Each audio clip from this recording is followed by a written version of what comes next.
Listen.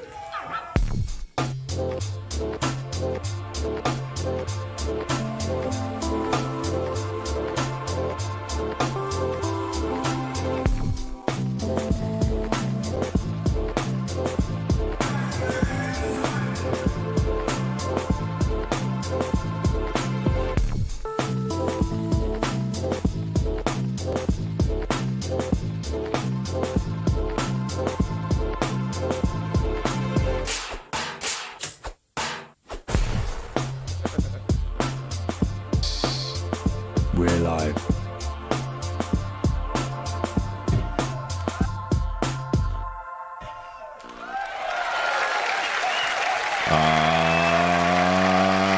Sheesh. What's going on, mother lovers? We are back after a couple weeks hiatus. We had to take a little time off. Do you know what I mean? We are back here with something you might not never know nothing about. My name is MemDVG. That's right. I'm your host with my co-host here, Dan DNA. What's going on, bruv? Good. Enjoying the weather. Let me just switch. Yeah, there you go. That's it. Enjoying the weather out here. No. Why? No. Come on, man. You look happy with the rosy cheeks, man. What are you talking about? I know it's been, This is been blazing out here, this boy. is like all the blood's come to the surface. Yeah.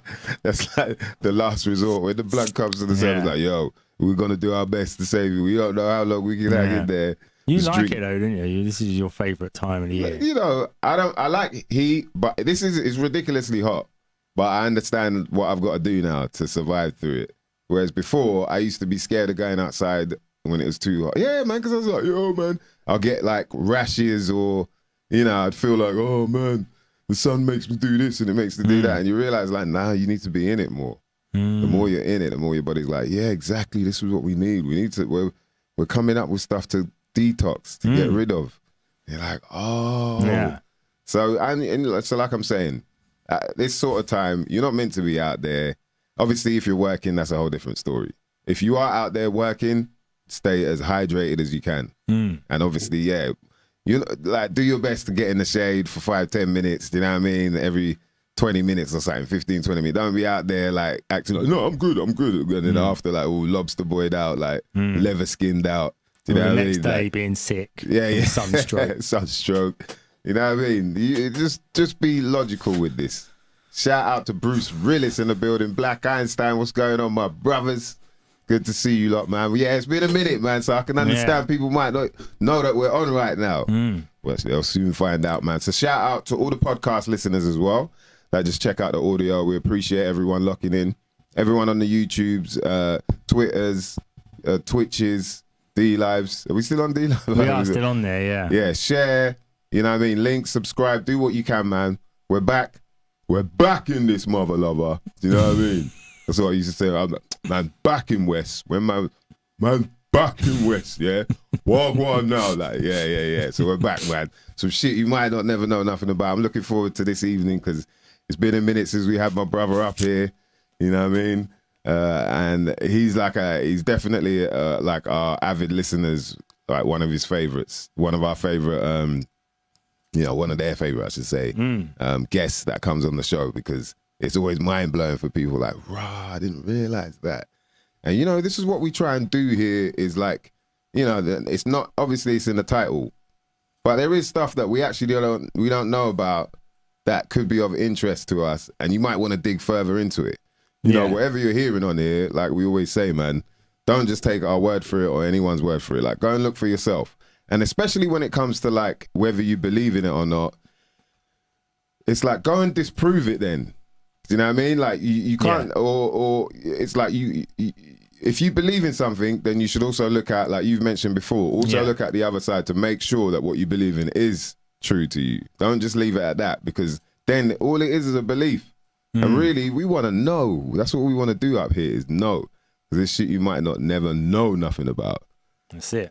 Not believe nothing about. Believing is easy. Like, right, I believe that's true. Yeah, I believe so. You know what I mean? I don't know about.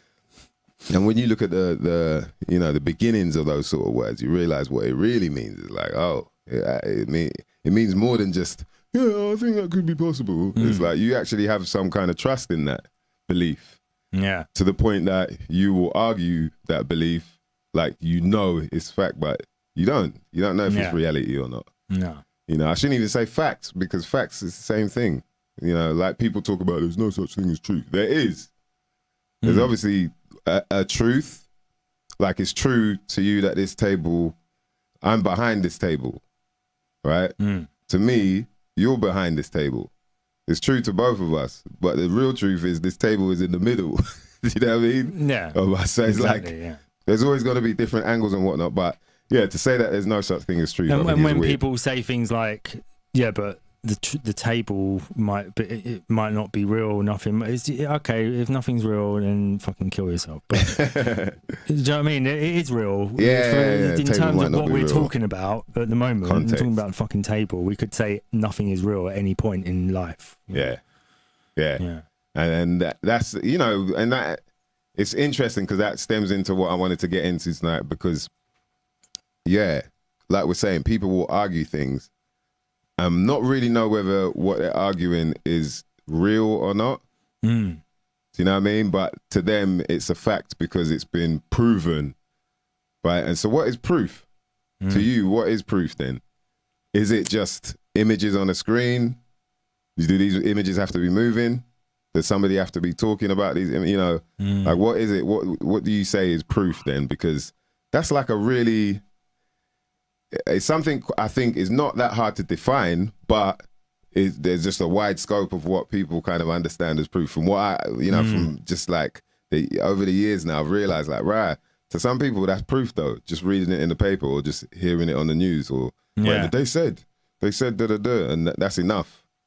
But that's not actually proof. That's just someone saying it to you and putting it into your mind. Yeah. You know?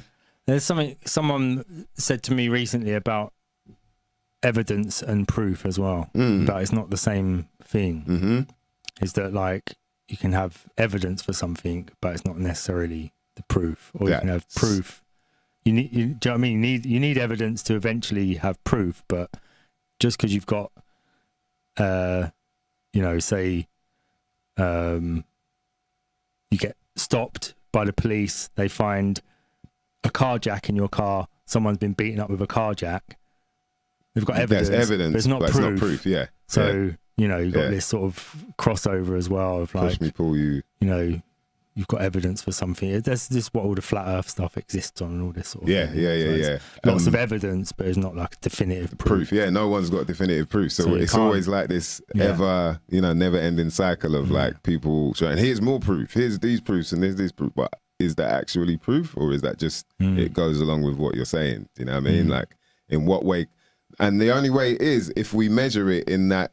So you're meant to be able to replicate the, you know, whatever equation they use to work out the length or something, or the depth or whatever. You're meant to be able to do that as well. And then it's like, all right, we can say that, yeah, it does work like that. But until then, you know, and loads of people, they ain't doing the shit. No. You know, they ain't doing what DVG's doing, like proper, you know, digging deep into, okay, what does this mean? And over here it means this, over here it means that, over. You know what I mean? It's just like, here's what you got to learn. Stacked. But I've got to do all of this work. And once I get through it, though, blah, blah, blah. And then Caesar just says, here's your degree. You have been indoctrinated to this degree. Or to this, sorry, to this level. Do you know what I mean? Indoctrinated to this level. Or I'll do it with the left hand as well, so people don't get too. What they do now, GIFs and all that, innit? Memes will be memed up, boy. Should we? Yeah, man, let's get him in, man. Anyway, ladies and gentlemen, please welcome a beautiful return for my brother, none other than DVG.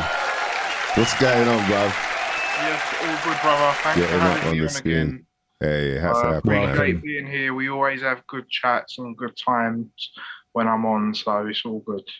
Wicked, man. Thanks That's for blessed coming to hear, on, man. Yes, man. And we've got to say, of course, man, you know, all due respect as well for you coming on, like, after dealing with what you've had to deal with. Like, much respect for that, man. No, it is what it is, brother. At the end of the day, things happen. Life goes on. We just got to try and get through it, man. That's all I can say, really, man. Yeah, man. Much appreciated, man. Definitely. So yeah, man, I wanted to get you on again because, boy, it's been a minute already anyway. And you know, there's been a lot going on, like of recent, obviously, in the world and in the real world. I'm sure you had a bit of our conversation about what reality is and what proof is. You know what I mean? And I think like you're for sure, like I know you're somebody that's with this syncretism thing, it's almost like you're finding proofs, you know, within whether it be etymology or astrology. Do you know what I mean? You're seeing things pop up in different cultures, fields of knowledge. Different fields of knowledge. Like you know, we all. I think like the listeners, our avid listeners, probably definitely know by now. Like the whole thing with the planets involved in virtually everything we do. You know what I mean? And then things like names as well, like the fact that names actually mean something, you know, like your second name, but even your first name, there's a meaning behind it all and all that. So you know, I could imagine for you when we're talking about what is proof, it's like, I think that things kind of pop up and you're like, that makes sense. Do you know what I mean? Or there's things that don't. I mean, like, I don't know what is a proof. Like you said, a proof to everyone is something different. Like you said, some people take reading the newspaper as proof. For some people, it's not enough, and they've got to go and do their own research to like dig deeper, or just seeing what different other people say. And ultimately, I don't know. I think when you know something is true or there's proof, I think you have a feeling, you have a gut feeling, or you have like some kind of feeling inside you when you know that something is true. Yeah. But like in terms of like giving proof to something, I mean, it depends on what you're talking about. Like, so for example, like, again, if we're going back to like the shape of the Earth, for example, like a proof is like in the heliocentric model that the Earth is a globe because you see ships go over the horizon. So it's considered that it's going over the curve. But then you'll have flat earthers say, oh no, hold on a second, if I get a camera and zoom in, then that ship comes back in to the vision. So it's not going over a curve. It's just going out of your perspective. Yeah. But then a concave earther will say, no, both of you guys are wrong. It's this way. And the earth curves upwards, which is why you get the horizon always at your eye level. So it's like we live in a hollow ball, for example. They believe that. But what I'm saying is, all of them are bringing up proof, evidences, should I say, but none of them are provable. Yeah, like the camera thing doesn't prove that the Earth is flat. It just proves that the ball, it probably isn't the measurement that they're saying if it is still round. Do you know what I mean? It could be anything. I don't know. Like, that's what I've, like, with that subject, I've come to the, like, I've come at peace with myself when when I talk about that subject now. I have my own belief of what it might be, but one, I can't prove it. And two, I just think that sometimes that we can't, although we're intelligent as human beings, it don't mean that we can always comprehend everything. Like maybe where we are and how the Earth is and how the Earth looks and what shape it is, it's not like, maybe we're not meant to really know. Yeah. What I'm saying, it's just like, it's something incomprehensible, because what I'm saying is, if someone really knew that answer, then there'd be a God, or there'd be like the creator, is what I'm saying. Whereas we're like physical beings, so maybe we're only just supposed to know our surroundings, if that makes sense. Like, yeah, I think we are, man. Like you know, rather than be more localized, rather than think about what's out there, or not. We can think about what's out there, but what I'm saying is trying to comprehend it is it's a bit incomprehensible. Yeah, for us to say we have the answers when we don't is Yeah, already the problem, isn't it? That's what I'm basically saying. Yeah, exactly. Like, we don't have the answers to everything, and there's nothing wrong with that at the same time. Do you get what I'm saying? Like, that's what I think we've got to learn as a human race. As like, I think like sometimes it's like, if we don't know the answer, then our ego gets bruised, or people want to have the answer. Because if you have the answer, then people are more likely to be like magnetized towards you, or you attract attention and energy. Do you get what? If you claim to know the answer. Yeah. Do you think that's come from school? Stand up in front of the classroom and answer these questions, Timothy. And you get them all right. Oh, well, you know, and then it makes Timothy like, yeah. So yeah, knowing things makes me popular, and you know, and it carries on. Up. Sorry, it froze up a bit. You said you think that comes from school. Is that what you? Yeah, from the schooling system where it's like stand in front of the class and tell everybody the answers, and you know, it's like, and you get a reward for it. You know, all these sort of things that make so you feel like, yeah, I'm supposed. If I know everything, then I'm going to be popular. And everyone likes a smart person, and we've all been taught that as well, innit? We've all been taught like, oh, smart people do really well in life, and smart people, smart this, smart that. But then, what is smart? You know what I mean? It's what Caesar says. I won't do the hand gesture because then. Well, Caesar says, there you go. I think we're all smart in our own personalized skills. Do you get what I mean? Yeah. So, like, everyone's smart in there. Even that someone that you might think, oh, he's dumb. I'm sure that person is smart at something specific on Earth or in his life. Do you get what I'm saying? So.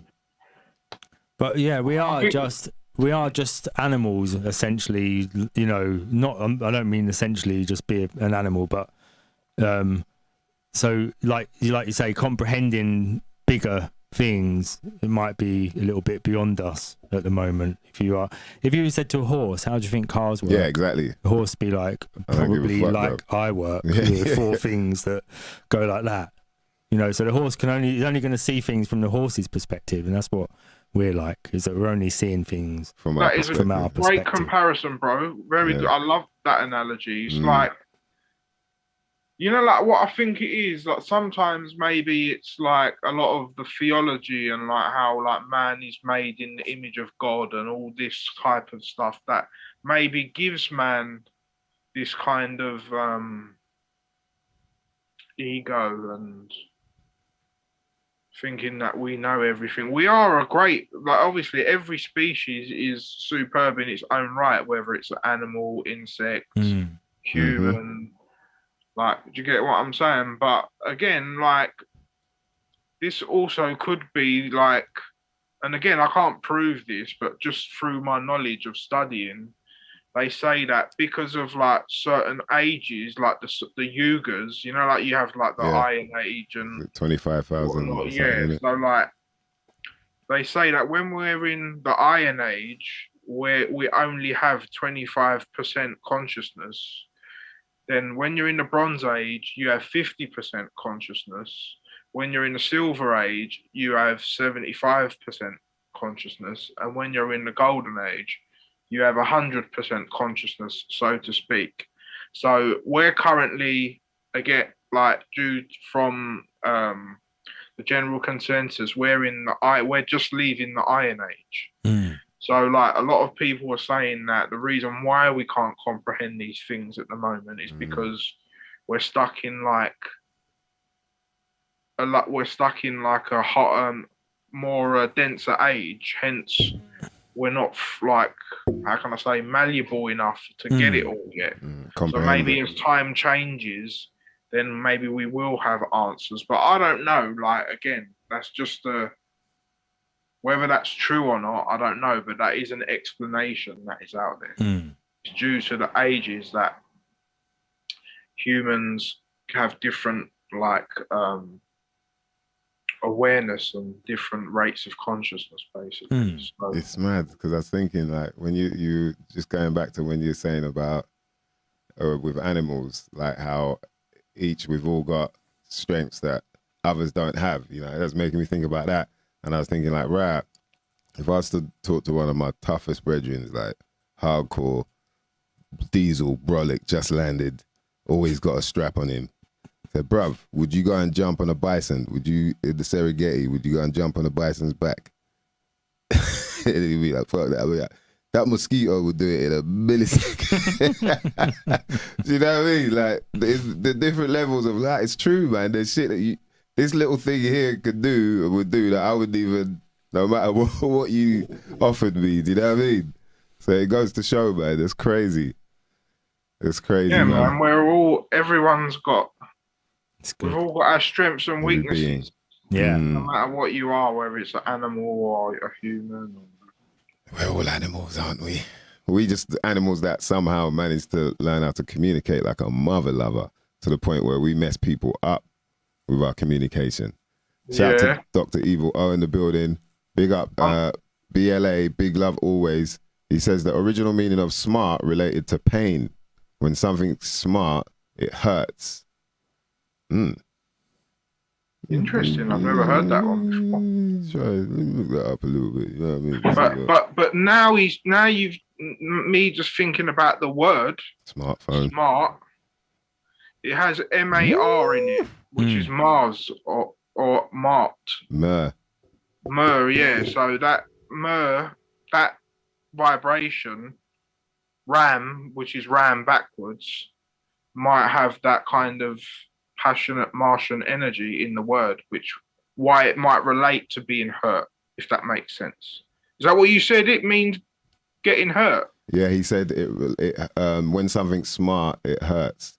And you know what? Right, That's how we know DVG is on point, because I just checked it up on etymology online. It says Old English smerten, in brackets, be painful. Yeah. From Proto-Germanic smarta. So, and it says source also of Middle Dutch smerten, so S-M-E-R. So you're hearing the M-E-R, M-E-O-R, but these are all different versions of Mars, like you're saying. You know? Yeah, it's because we've got to always remember all the vowels are interchangeable, A, E, I, O, and U. So that's why you can have ma, more, because they're all interchangeable. The middle letters, they're all interchangeable. German smerzen, so S-M-E-R-Z-A-N, O-Z-A-N. German schmerzen, and that says to pain. Originally to bite. Wow, smartphones, bruv. Smart devices, bruv. Jeez. Shout to BLO, boy. Smartphone. There you go. Smartphones. All these smart devices, bruv. They're called smart to make you think you're smart. You know, when I was asking, what is smart then? That's what smart is. Give you pain. To give you pain. To fuck you up. And for those who don't know, so etymology, what's it called? Etym Online. Etym Online is a good place to go to study. It's basically to do with the history of words. I'm sure we mentioned it before, but I like to drill in people's heads because people always forget shit for some damn reason, boy. So then I was like, I wanted to see what the etymology of etymology was. You call it going meta. That's what it is, isn't it? Well, that comes from atom, innit? Atom, yeah. Yeah. So atom. Yeah, so etymology is the study of atoms, because each word is an atom, basically. Nice, I like that. Each word is an atom because it forms the sort of the basis of words. You know, the building blocks of words. Yeah, I like that. Because E and A are interchangeable, and so so that would be etymology. And obviously Y is also interchangeable with the vowels as well, like with I, O, and U, and E, and all that. So That's where it's etymology. So it's just talking about atoms Okay. as well. So I guess they're trying to keep that quiet on here because they're not mentioning it, but it does go to etymos, and the fact logia, I guess, is to do with. So what is etymos in Greek? Like edimos, don't that mean clever? I think. In edimos, I think that means you're clever. Okay. Let me check it up on my phone. Etymology, analysis of a word to find its true origin, properly study of the true sense of a word. So yeah, it makes sense. Real, Etymos actual, in Greek. related to etios, true. Yeah, it says true sense of a word. Mm. That's what it says. It says true or real. Etymos. It's deep, man. And then you see, look, which, so true, which perhaps is cognate with Sanskrit for satya, Gothic sungis, Old English, I wonder how you say that, so, or something, but meaning true. And also meaning be stable in Proto-Indo-European. Jeez, man. But then Latinized, bam, Latinized by Cicero as viriliquorum. You know why How it's you like pronounce that? because you see the word atam, atam in Turkish means forefather. At means forefather. Yeah. How do you say father? Father, baba, like papa. Baba. Yeah. Papa. Pa. Yeah, B and P are interchangeable. Yeah. So that's interesting. yeah, that's why, like, yeah, because you get like paternal is like your, and then maternal. Yeah. Mum. You know what I'm saying? So Padre. Pata, and that's how pata and pitta and Peter, exactly. Peter. Yeah. That means rock as well. Mm. Peter means rock because in Greek it's Pedro, or or like Pedro. That name. Pedros, or Pedro. Wow, see, even in the names, man. Petrified. Yeah, petrified. Exactly. There you go. Yeah, saltpeter.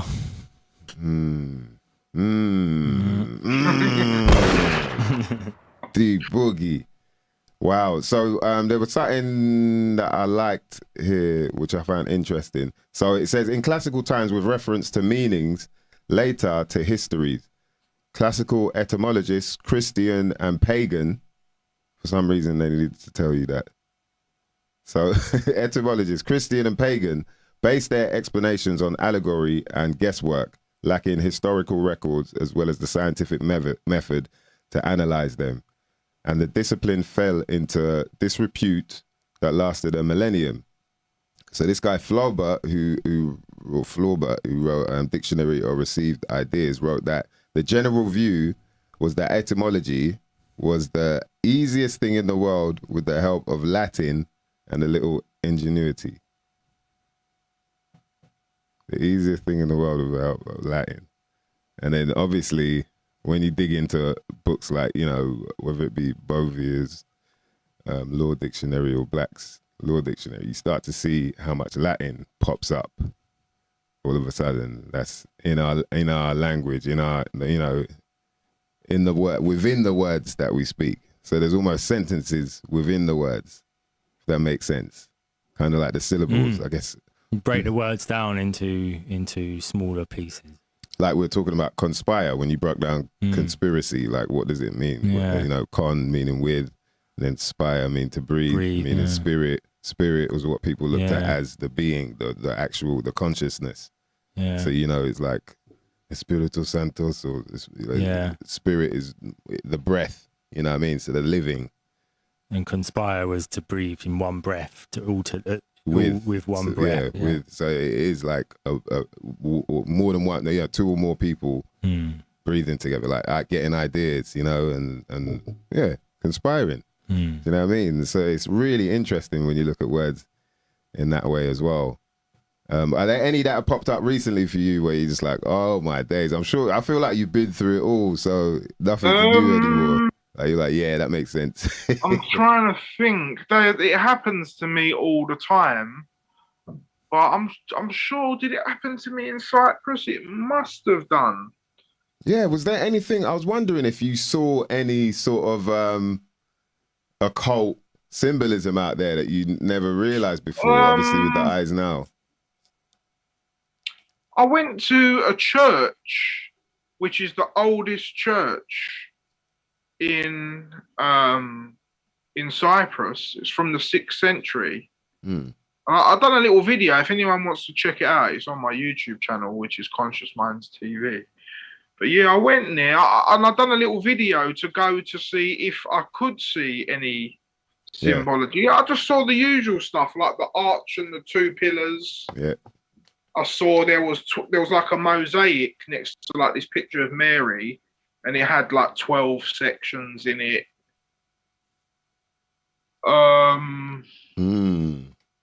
Trying to think, what else did I see? 12 sections. And it's from the 6th century as well. Yeah, it's from the 6th century. It's the oldest church in the whole of Cyprus. Wow.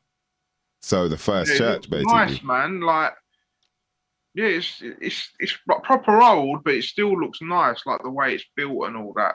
But I couldn't go in it, unfortunately. It was locked, so I just kind of went round it and checked it out. But was it still pretty well put together, or was it? Had they refurbished it, or? No, they haven't. As far as I'm aware, they haven't refurbished it, but it looks beautiful still, man. Is it Larnaca? Is that the one? No, it's not in Larnaca. It's in the Turkish side. Oh, okay. Do you know what it's called? Oh, well, I don't know what this, but it's in a place. What are you trying to search it? Yeah, I'm just having a yeah. Type in BOL. BOL. Yeah. TA. Yeah. SI. And then put a church or Cyprus and church.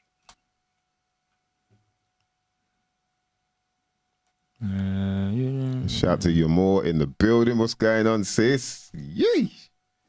Yeah. Cyprus. Back in the building. We're back up in this. It's like got loads of little domes and stuff on it. Let's have a look at images. Greek. Etymos. Yeah, that's what is it? It's really, really old looking. Yeah, that's the one. Yeah, man. 6th century. Better be old looking, boy. You know what I mean? I ain't been there doing this for all this long. Let me just try and get it up. Hold on. You're gonna share it on the screen? Yeah. Nice. Yeah. Just so people can see. Yeah, man, it's a nice church, man. I wish I could go in it though, man. I'd love to see. I went inside another old church. Well, I didn't see that much symbolism. I just know that all churches and all temples are built in the shape of a body. So the altar is always the head, and where the people sit going towards the back is like the lower half of the human body and the feet, basically. I don't know if you was aware of that, Mice. I think I've heard something, but I heard something more kind of sexual. Right, go for it, man. So like that the arch of the, I don't know, blasphemous. I don't want people to think I'm being blasphemous. Yeah, the arch is like the womb kind of thing. Yeah, and you're entering. Yeah, no, that makes sense because that's when you're going through the door, exactly. Because a church, the word church comes from Circe, which is a feminine deity from Greece. Oh, from Greece? Yeah, if I'm not mistaken. Ah, and she used to lure men into her. Yeah, supposedly. She's got like a... Yeah, so it comes from that because that's why, you know, like you got the word like, because although like Christianity, and you know how I say, like sometimes I've said in the past, like Christianity is based on the sun, and Islam the moon, and Judaism Saturn, for example. Yeah. That's true, but they also have like each like bits of others in other ones. Like for example, like CSA was connected to the moon. So and like obviously when you think of like a cathedral or a cathode, well that's like the word Cathy, so that's a feminine name, or Catholic. Cathy is based on a cathode, which relates to the moon, whereas the anode relates to the sun. Okay. So, like, even if you look at, like, for example, words like Catholic, church, cathedral, yeah, it's got the word, yeah, Cathy in it, which is a feminine name. Cathy with a TH, or yeah, like that, yeah. Yeah, Cathy. Let's actually look up the meaning of Cathy. Yeah. Good idea. Because that's what I was looking at. Ology. The meaning of ology is the study of or speaking of. So even like that, etymology, you don't realize there's actually two phrases. There's two words going on there. Cathy or Catherine means pure. It says which derives from the Greek. Cathy can also be used as a name, as a given name in its own right. It means pure. Catherine. Yeah. Catherine. That's interesting because Catherine, catheter, urine. Well, no, I'm joking. Bro, yeah. But still, you're like, you might be getting somewhere. I don't know. Like, I know you're like kind of just freestyling, but that's how you work out these stuff sometimes. Yeah, and let's be honest, man. These people are perverted, man. They do shit like where you don't realize like this word sounds like that word, and you know, like, even like entrance is like a really good one. Like entering a trance, like that's so obvious, but until it's brought to your attention. Entrance, entering a trance, to enter a trance. Trance, yeah, yeah, because now. You know, there's that thing where they talk about there's three words that were very, very intertwined and linked, I should say. But you wouldn't think it's something to do with like imagination. I think magic. Yeah, it must be magic. And image. Yeah. I think because there was a time when all I could do was explain something to you, you know, like simpler times. I'm explaining something to you, so now I'm putting that image in your head. You know, it's not in front of you, is it? But it's an image that I'm planting in your head, which is a form of magic in a way. If you close your eyes and you feel like you're in purple fields. If you're explaining something to someone, but you're not showing them like a slide or an image, then they've got to think for themselves in their own mind. They've got to try it, like you said. They create that image. Conjure up an image, exactly, of what it might be. Conjure up. Conjure up, yeah. Look at that. Conjure up an image. Yeah. And then it turned into, you know, once man started learning, like, right, man can make things still, you know, man can put this block here. And now I'm putting that image in front of you. That's another form of magic for me to be able, whoa, look what how did you do that? You know, they don't know how long it took you how many years it took you to learn this craft or whatever, where you could chisel out some stone and it looks like whoever, you know.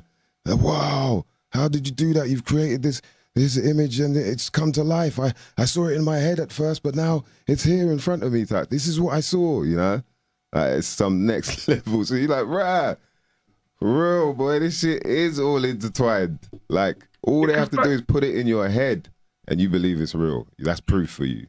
Yeah, because they say that, like, in the Bible, I think there's a part when I think Jesus says, ye are gods, like the creator or something like that. Don't quote me, I'm not the best one when it comes to the Bible. But what that was trying to say is that we are creators ourselves as well. So, like, we can, like you say, for example, you can think of an idea and then, which is the more mental part of it, and then the physical part of it is creating it in the physical realm. Do you get what I'm saying? So there's two parts to it. There's like a metaphysical side to it, but and there's a physical side to it. Yeah, for sure. So I would say, like, for example, an analogy you could give is that the metaphysical side of it is your God side doing it, but then when you're making it, it's your Saturnian side doing it, because Saturn's about building and what makes structures. So that's how, like, we are a yin and yang in ourselves. Like, our body, I would say, is Saturnian, whereas our spirit is godly. And so that's the idea of us being of physical form. We're at the low end of the bottom arc in it. We're like, you know, where what's it called? Like the different forms that come from mineral and then into soul, right. But we're like at a low point, and what the idea is for us to ascend upwards into the higher realms. Yeah. And that's when we, you know, I guess we're going back to what you're saying about us gaining whatever knowledge through the yugas and all that. Man, we ain't got that time, man. But let's try to be woke now, bro. Fuck that. Because it's like, you know, like going back to the whole, like, just to touch up on it quickly, we was talking about this the other day. You know how, like, there's a thing about, like, the transgender movement and this and that, and a lot of things going on in relation to that at the moment. And we was talking about how, like, spiritually inside of us and the way we're actually all hermaphrodites, because we have a left brain and a right brain, which is a masculine and feminine brain. So we all have masculine and feminine qualities within us. But in the physical realm, we're not. We're either male or female. So that's like you get split from the two that are together, and then you get to be one or the other, basically. Yeah. Does that make sense? So like how, for example, the yin and yang, the black and white light, has to come together for the rainbow to be created, if that makes sense. So the checker flooring. Yeah, exactly. The checker flooring in the Freemason lodges is 64. 6 and 4 equals 10, which equals 1, which is unity. And then, like, yeah, it's the whole black and white things everywhere, even in, like, when you get married, for example. With the bride and the groom. And so what I'm saying is, it's just like, we exist on different levels in different ways, like, is what I'm saying. So, like, spiritually, or like our kind of non-physical side of how we feel and how we think, what I'm saying, people can, it's polarized, is what I'm saying, because like we all have masculine and feminine qualities, like within us. Like I said, like, for example, when a man might be affectionate to his kid or to, like, or just whatever, he's showing his motherly side to nurture his children. But that don't mean he's gay, for example. Do you get what I'm saying? So, like, each one of us have masculine and feminine energies within us, but on the exterior, we can only be one, basically. I don't know if I'm making sense. No, for sure. I think, like, for sure there's something to it, because, like, in other, like, I didn't know this, but then even when we're in Peru, like, in other cultures, certain cultures, I should say, they kind of accept that there's more than 2 sexes.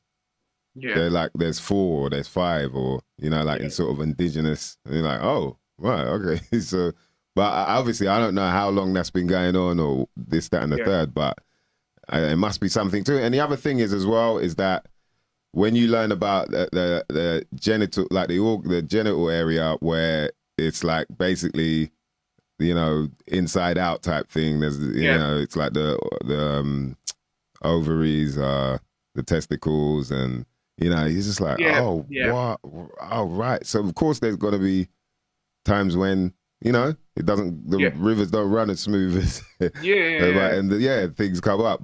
I think there's like a bunch of people that are just using it and, you know, whatever, creating this sort of division, but with it, but like with everything. But yeah, I think you're right. They're using it more on a material level, which is wrong, because it's not wrong. What I'm saying is, whereas that kind of, because the whole point, what I'm trying to relate this back to is like how, you know, like Adam and Eve,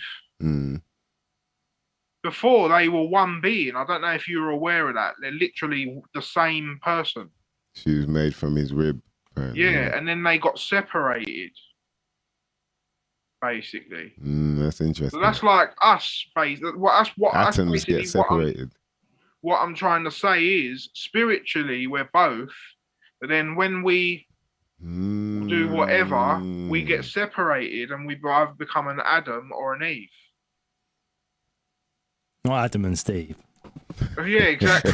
Not Adam and Steve, but yeah. But that's what I'm saying. All that relates to, like, that's what I'm trying to say is, like, what these stories in, like, the Bible where they say, oh, like Adam and Eve was one being. What that's telling me is that it's just talking about unity consciousness. Because, for example, if there's a singularity point, and that singularity point is what creates everything, then it must be everything.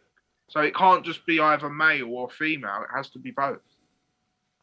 So do you think that's sort of the undertone of, like, we are all one? Is like, it's not just about the exterior, it's about understanding what's within and realizing.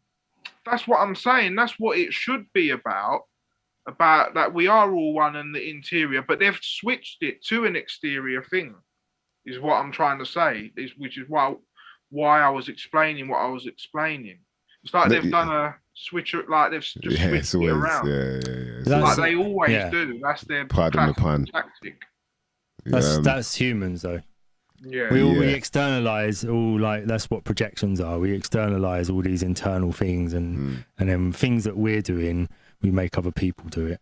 Yeah. They're not really doing it. We just say, you're doing this, and it's like, no, that's what you think they're doing because that's what you would do in that situation. So, you know, so we for some reason we can't stop externalizing all this internal stuff. So I totally agree. I just think also that you've got to back at the source, whatever the source is. It is two things, because electricity is a positive and a negative charge, and that runs through everything. So it's not one thing at the source; it's two things, but it's probably one thing going in two directions. Yeah, that's the thing, innit? And it's like us but this is what I was saying, is like, wow, they got us going back and forth about all this other external shit and then kind of forgetting the union of male and female and what it really means, innit?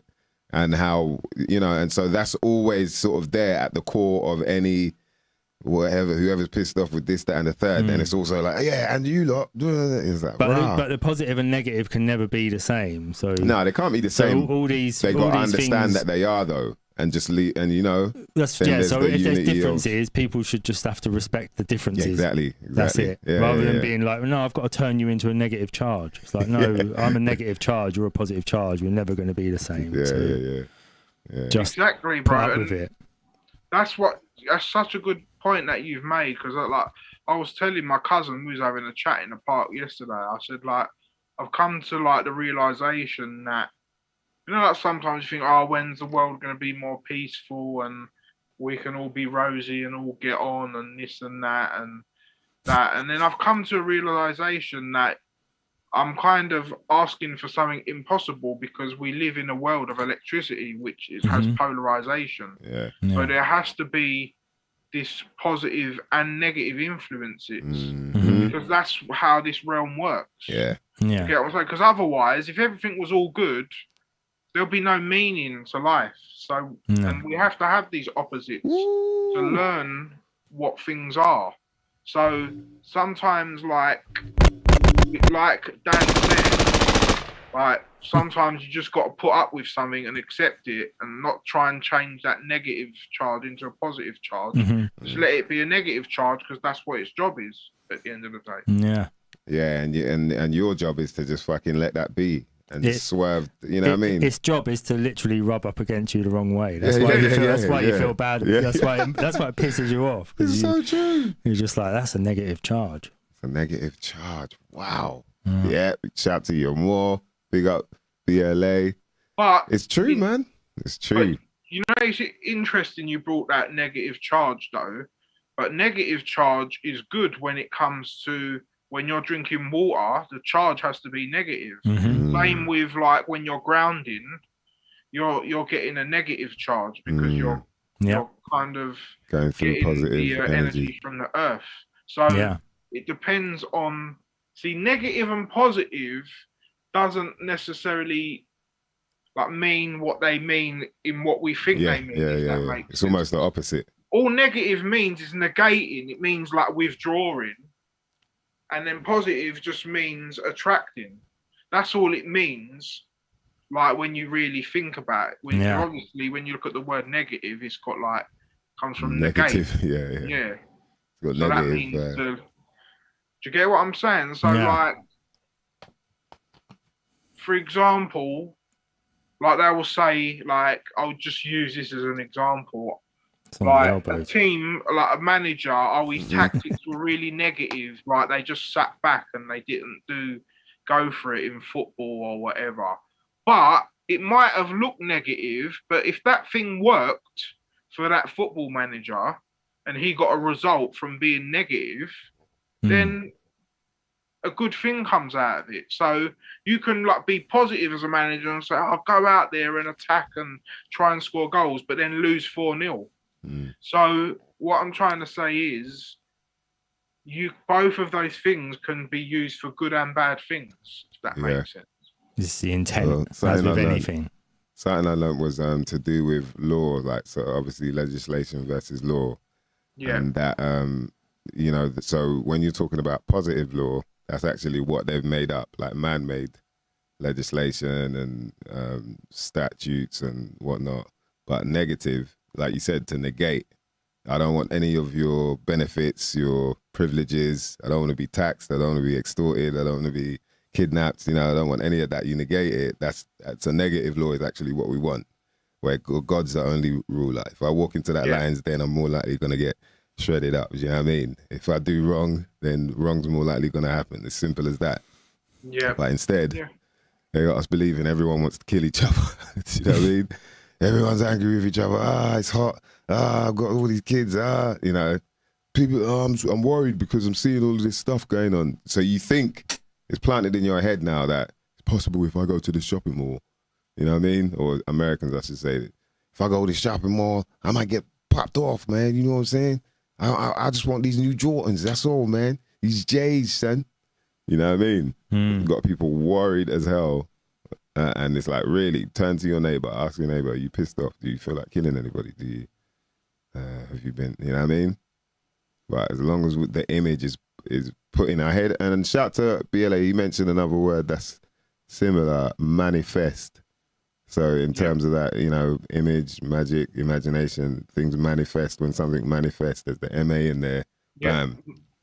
Manifest, well, the word mano means hand, I think, in Spanish. So it's almost like hand creating, like isn't it? You manipulate or maneuver or like manifest, manage. Deep. That's deep, man. Mano means hand. Yeah, mano. That's what the man is defined by, the hand, isn't it, basically? Yeah. Your fingerprint. That's why, like, you know, like the Hebrew, you know, you got to watch a guy called Stan Tenen. He's got Dance of the Hebrew Alphabet. He does it because, like, the like, you know, like the Jewish the Hebrew alphabet. It's all like, it's like a kata. You know, when you do karate and you got to do like a sequence. Yeah. when you do the Hebrew alphabet, you got to use your hands. So you go Aleph, Bet, Gimel, and you got Resh. You touch your head, and Kuf, and there's all these different signs for each.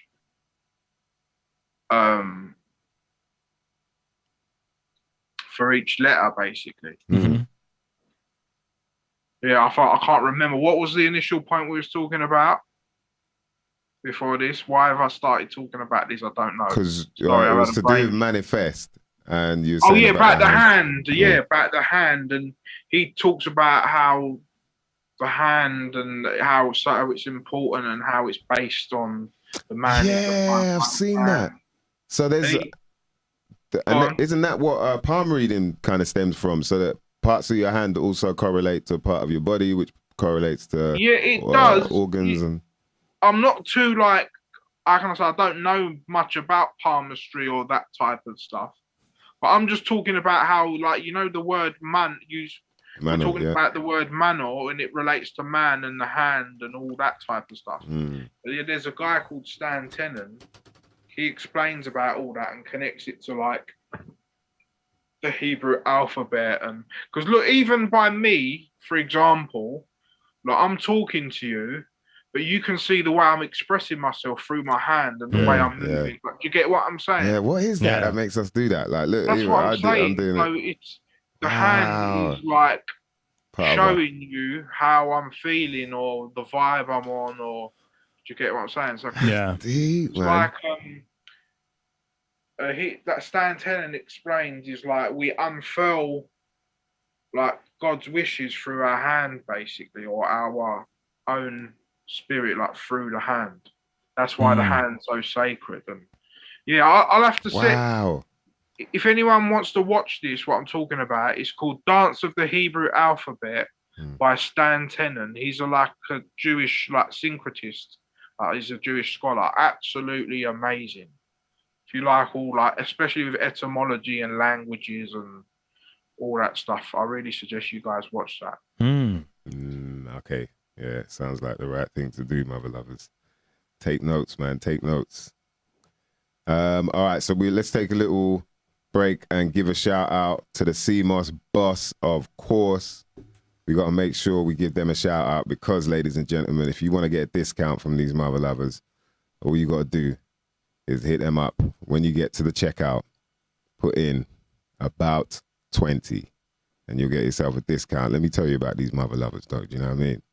When it comes to CMOS, sea vegetables, I should say, not just CMOS, man. There's a whole bunch of different products up on the cmosboss.co.uk. You can get yourself some real Irish moss gel, which is ready-made gel that you can just take a tablespoon, scoop, put in some hot water, zhuzh that up, put in some milk, put in some whatever you want, man, but don't put in too much madness. And you'll get a whole bunch of nutrients out of that. You can get the Irish moss raw, so you can make your own gels.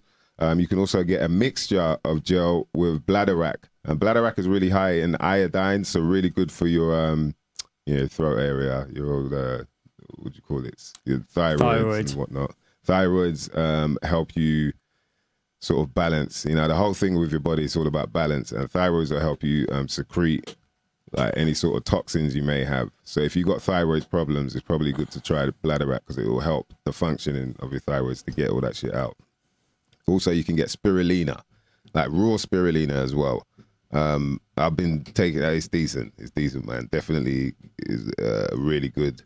How does that come? In just like a powder or? No, it's dry, the leaves. You know. So I've had the powder before, and it's just all that stuff's just trash. No, man, all that powder stuff. What they've done to it. Yeah, that's why it's got freeze dried and all sorts of chemicals. Yeah, I tried it before. It weren't very good. Yeah. I use iodine as well, man. Right, nice. Okay. Yeah, iodine's banging, man, for cuts and things like that as well. Yeah. Jeez. What's that you've got? Is that Lugol's iodine? Is that what it's called? The one I've got is from, it just says high purity iodine 15. It's innovative naturopathics. I just ordered it online basically because I ordered it because obviously because of me not eating meat or fish, that that's why I use it top up on the iodine. Yeah. Supplement. Yeah, that's good, man. Yeah, so that's what you could also do is hit up the CMOS boss, because they got a whole bunch of these products. Wakame, which is a really good sea vegetable, banging. You know, like Japanese love their wakame, and you know, you get them seaweed salads. That's usually wakame, so you can make up your own little seaweed salad. There's sea spaghetti as well, which is like top notch, man. And the flavor as well, it's not too salty. You know, people might think it is, but once you boil it up to the right sort of texture, you know what I mean, it works. They've also got some new products, sea salt and kelp seasoning, as well as you can get the original Irish seasoning. That's that's banging as well. And you can get Dose Bites, which is a new one as well. Dose is really good. A whole bunch of B vitamins in there. When it comes to things like CMOS as well, high in calcium, iron, magnesium, phosphorus, potassium, sodium, zinc, copper, magnesium, selenium, a whole bunch of other shit you might never know nothing about. You get something like 92 minerals found in CMOS. Yeah. Bro. They say there's 92 of the 108. Something minerals it's found in CMOS. I went through a CMOS stage myself, but then I got bored of it and I just left it. I bought the actual gel CMOS and boiled it and made the gel, and I used to put it in like yogurts and stuff like that. But then after a while, I don't know, I got bored of the whole thing. So I might, if I do it again, I might get the capsules or something. Sometimes I think when you reach that point where you're like not interested in something, it's that you've achieved whatever it was you're trying to get out of it anyway, if you know what I mean. So it is quite high in lots of stuff that we're lacking. So if it you know, I think it's like, if I get bored with a food, it's because I've had enough of whatever's in that food that I was looking for. You know, so it's definitely like I think it's a game changer, because I've tried different CMOSs before as well. Like I've got stuff from, you know what I mean, the corner shop and whatnot, and even like people that are selling it online. But what I've noticed with this, because I made sure I tried it first, innit, D? I was like, all right, let me give it a month or two. Yeah. And I was like, yo, this is like, I could see the difference. And all now it's like, bruv, when my nails grow back, they grow back tough. Like I'm ready to climb up rock. You know what I mean? Bareback. Like not literally, well, maybe in this heat. But yeah, climb up rock, Wolverine style. You know what I mean? My hair's growing like crazy. I got to get a haircut every 2-3 days. Like, what the fuck's going on here? You know what I mean? And skin, obviously, same thing. Is like regeneration. I get a little cut. It's like there today, tomorrow. I'm like, where did I cut myself? Now, all right, not tomorrow, but you know, a few, way less days. So I really see the benefits of it, and that's why I really appreciate that they're letting us push their product, because obviously people should know by now that the quality of these seed vegetables comes straight from Ireland, and what makes the products different is that the CMOS and sea veg is 100% wildcrafted, not farmed on ropes like most others on the market. The products are certified by the Irish Organic Association and harvested from the rocks, which allows the veg ample time to sit in the pools of cold sea water. So when you think, and the waters are replenished by the tides, giving them time to absorb the essential minerals, because obviously where they are is quite rough, and so obviously surviving as being wildcrafted, surviving on the rocks, what should we say? It's a form of alchemy, like taking the minerals from the rocks and turning that into something that we can ingest, you know, and there's no problems. If we're trying to suck on the rock, bruv, good luck, man. Good luck, boy. Good luck with them kidneys down. Mice, have you used activated charcoal before? Yeah, I have actually. Yeah, I have, you know. Did you find it any good? I think I only used it a couple times, so I can't really say, it was one of them, like you said, where I just didn't stick to, because it's like you're meant to take the tablets in it, and then it will absorb. You can get the tablets or the powder. Tablets are better because the powder's long, like it gets everywhere and like stains your carpet. But it's good though for like, and it's something you're not supposed to do every day anyway, because it like proper, like it totally saps your body. Like literally, what it does is, because the activated charcoal is a negative charge, going back to what we was talking about. When it goes through the body, it attracts all the positive stuff. And and it basically, it doesn't scrape it off. It's like the positive stuff gets attracted to the negative stuff, and then when you release, it releases like all the metals and toxins, like stuff all the toxins from your body and that. So, but it's best to do it like maybe once a week or twice a week, if that makes sense, rather than doing it every day. Yeah, it's a bit dangerous, man. Yeah. So let me finish up on this. Hit up the cmosboss.co.uk and make sure you type in about 20, sorry, in capitals, that is, about 20, and you'll get yourself 20% off any of these wild crafted sea vegetables, mother lovers. Yeah, sorry about that. Just had to make sure people. No, sorry, bro. I thought you were finished. Nah, I'm sorry for jumping in the middle, man. I didn't realise, bro. No, that's all good. It's really interesting, man, talking about like how we communicate with our hands, man. Someone mentioned something about sign language and whatnot. Yeah, BLA. And it's true, man. Like, so many conversations you have where hands just come out. And there's times when you don't really notice it, and there's times when you do. Like, right, my man moves his hands like, what's he always and they have like the so he's tapping you, bruv, you know what, you know what, like, bruv, stop tapping and all of the politicians that have been trained to like do this when they're talking, and it's to stop them using their hands, because you'd really know what they're talking about if they could use their hands, because they'd be going like this to you the whole time. But instead they just have to do this now. They go and then and we're going to make sure that we reach the targets. They do that all the time since Tony Blair. It's been like this thing of like, just keep your hand, just keep your hand in one position and don't give away anything. Just means they're keeping us under the thumb. Well, there you go. Right. I don't know, I'm just being silly. I don't really know what it means. I'm just being silly.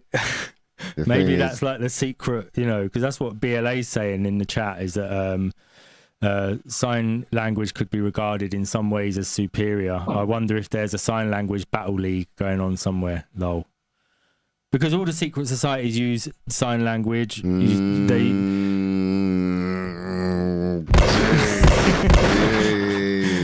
Yeah, all the groups use some form of sign language. And the gangs do it as well. Yeah. Well, where did the gangs get it from? I'm like, where are they getting these gang sounds from? Another theory, bro. Like, it might have. So it probably does have its roots in. It does, because you have to do initiations. You have to do red and blue. Yeah, it's just instead of black and white. Everything stems green like pie. There's some connection. Obviously, it's on much of a lower like echelon. But what I'm saying is, it's still that hierarchical structure. Nature, yeah. And it's also like promoting a certain lifestyle. When you're thinking about all the gang shit, it's promoting a certain lifestyle that chaos that you can create order from, you know what I mean? And keep it continuous, like keep people out there influencing this shit as well. You know what I mean? Like as much as you can. Yeah. So and then it spreads everywhere, where we got Bloods and Crips here, like in the UK and through Europe and all that. Like, what the hell? But it's like, for me, obviously with the mind now, I'm like, yo, them gang signs, where do you think that's from, man? That ain't someone's teaching them to do all that shit and come up with what? Bam, bam, bam, bam. Like, what is all this, man? Like, who?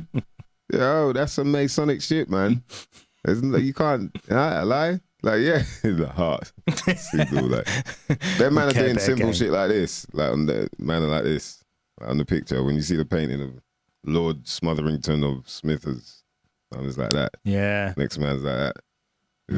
These man, it's like, what? Nah, man, that's some advanced shit, bro. Like, if only we could learn it, boy. I wonder if there's a connection with that then, and the hand thing that you were talking about earlier. There must be, like, I reckon there is, like, because I reckon, again, I've heard this, but I think the whole Blood and Crip thing was set up by them in the first place to keep the communities in poverty and to keep them fighting amongst each other and this and that. Like that, I wouldn't be surprised if that whole thing was a setup.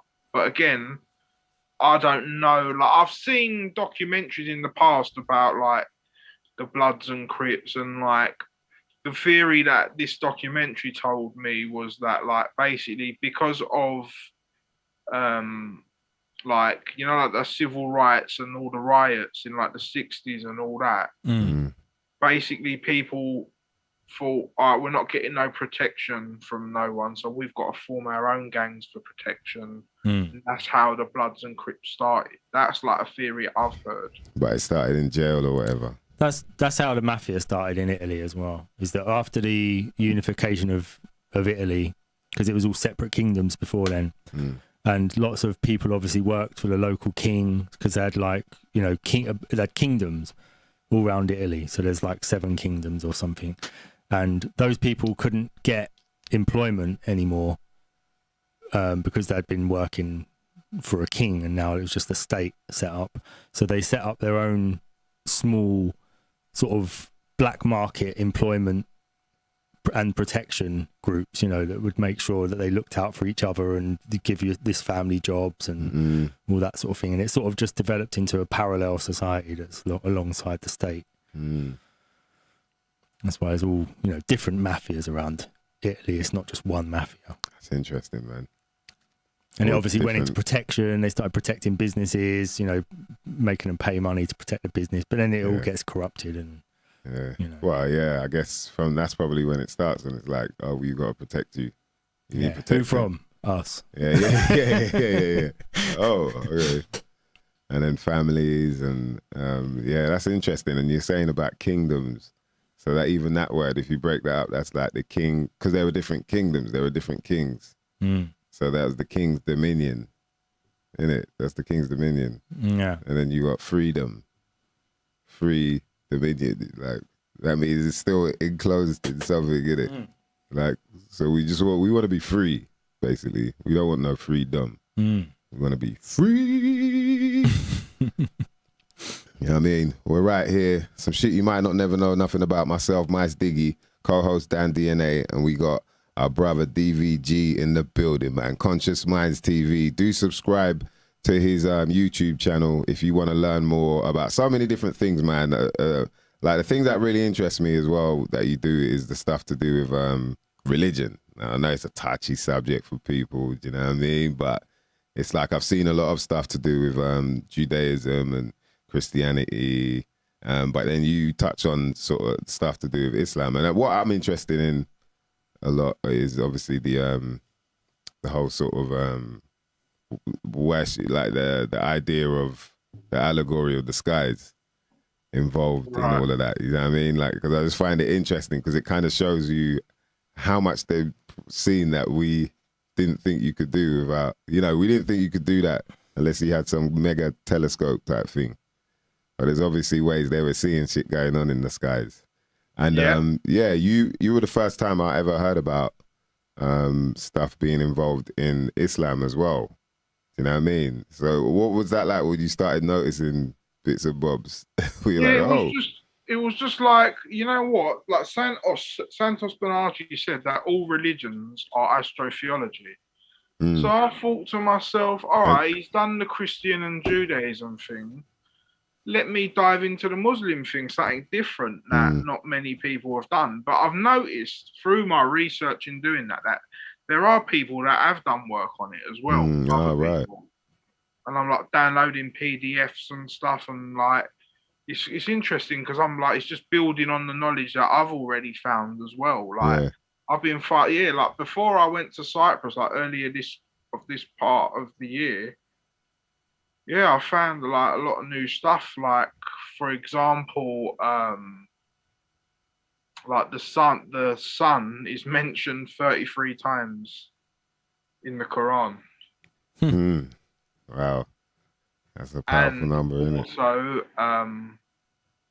from the first mention of the sun to the last mention of the sun, there's I think it's 5,778 verses.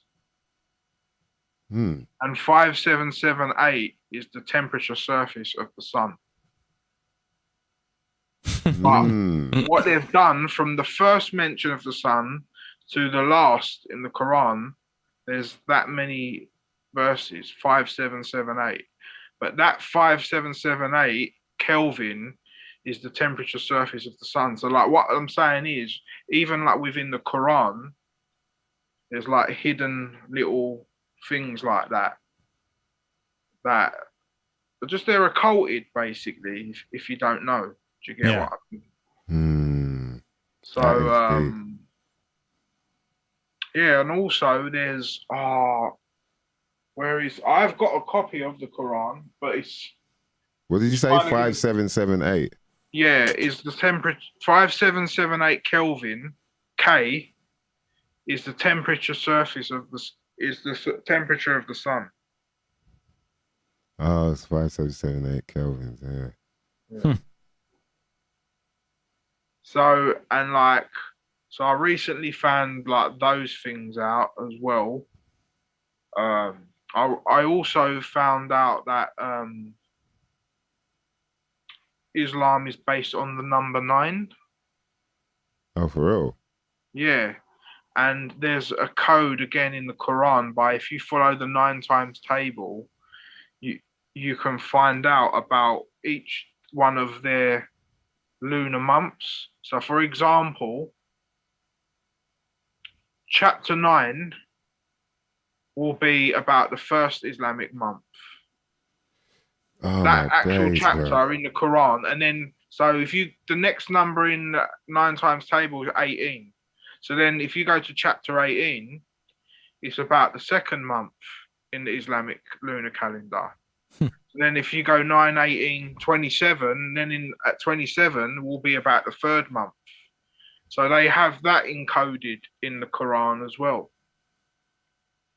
Wow. Through their chapters. So by following the 9 times table, you can find out about each one of their months in the Quran, basically. Wow.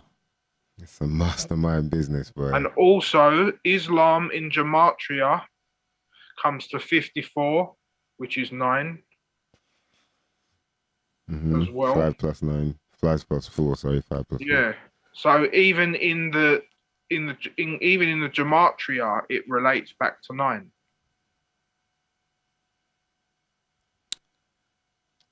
5, 7. Oh, man. This is deep, man. And 5778 also, when brought to a digital root, that's also number 9 as well, by the way. Yeah, 27. Because it goes to 27 and then 2 plus 7, 9. That's what when you said that, I was looking at that thinking, this is nuts. Yeah. So there's a lot of like, and also as well, what's interesting is that when you look at like, like the Kabbalah, the 10 Sephiroth. Yeah. In like each one of the Sephiroth is based on a luminary. Yeah, okay, yeah. So like Saturn is 3, the sun is 6, and the moon is 9. And Islam is also based on the moon, has a lunar calendar, but in the Hebrew system, it's the 9th Sephiroth. So again, you see the moon has that connection to the 9 again. That's pretty deep, man. Yeah. Yeah. So like basically, I've done a thing on Syncretism Society. It's called Israel 3, 6, and 9, and I talked about how like the 3rd Sephiroth is Saturn, so that's Judaism. That's El, and then Ra is 6, which is the 6th Sephiroth, the sun. So that would go with Christianity. And then the 9th Sephiroth is the moon, which will go with Islam. And that's the Israel and like the Holy Trinity and the 3 Abrahamic religions, which are the Holy Trinity in itself.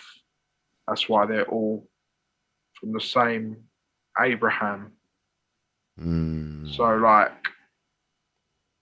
yeah, there's so much stuff, bro. I could go on. I don't know. Is there anything more specific you want to ask, or should I just share what I've been finding out? Yeah. Share away, man. If anyone's got any questions, shout to Regantology in the building. What's going on, bruv? Do hit us up in the comment section. I think I might have mentioned this in another show before, but I can't remember if I have or not. But like, I read in 2 books that I don't know if you know about, like, Muhammad flew on a winged horse, like a white Pegasus horse, and he went through like the 7 heavens to reach God, basically. Mm-hmm. Obviously, those 7 heavens are our 7 chakras, or 7 planets, or the 7 colors of the electromagnetic spectrum. What there's that 7 represents many things. But apparently, when he went through each heaven, he come across a patriarch, or like a prophet, basically. And in this book called Mystical Astrology by Ibn Arabi, he explains that how each prophet was a guardian of each heaven. So each prophet had a connection to one of the planets. So, for example, Abraham was Saturn. This is in the Muslim system. Right. Moses was Jupiter. Aaron was Mars. Enoch was the sun. Joseph was Venus. Jesus was Mercury in this one. And Adam was the moon. And basically what the story is that they were the guardians of each of those 7 levels. Guardians of the galaxy. And, yeah, basically.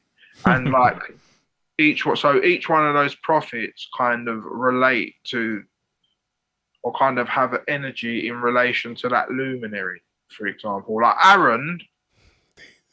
Aaron being Mars makes so much sense, because again, because in Turkish is Harun, in Islam is Harun, but in like English is Aaron, but A and I are interchangeable. So if you change the A to an I, you get iron, and iron is the metal of Mars in alchemy. I was also thinking Aaron. Aaron, iron, basically. It's the same word because A and I are interchangeable. Yeah, it makes sense. And I was so also it makes thinking, sense that Aaron is Mars, if that makes sense. And Mars rules Aries. Yeah, exactly. Yeah. Aaron, exactly. That's interesting, man. Yeah, so like, and like, Abraham, like I said, Abraham was Saturn, Enoch the sun. They made Joseph Venus and Adam the moon. But what I'm saying is, like, there's loads of different astrotheological stuff related to Islam. Like, there's 28 letters in their alphabet, and each letter is based on, I don't know if you know what lunar mansions are in astrology. No. So basically, every day, you know, like, there's a whole zodiac's 360 degrees, right? But every day in 24 hours, the moon progresses 13 degrees along the circle. Right. So 13 around the whole wheel is 28, basically. It will be 28 13s. Yeah. So that 28 is the amount of letters in the Islamic calendar, and so the letters are based on the 28 lunar mansions. Wow. Basically. Right. As well, which I read in this book called Mystical Astrology by Ibn Arabi. Wow. But there's another book I downloaded recently called Esoteric Islam. I found out like so many things in there as well, like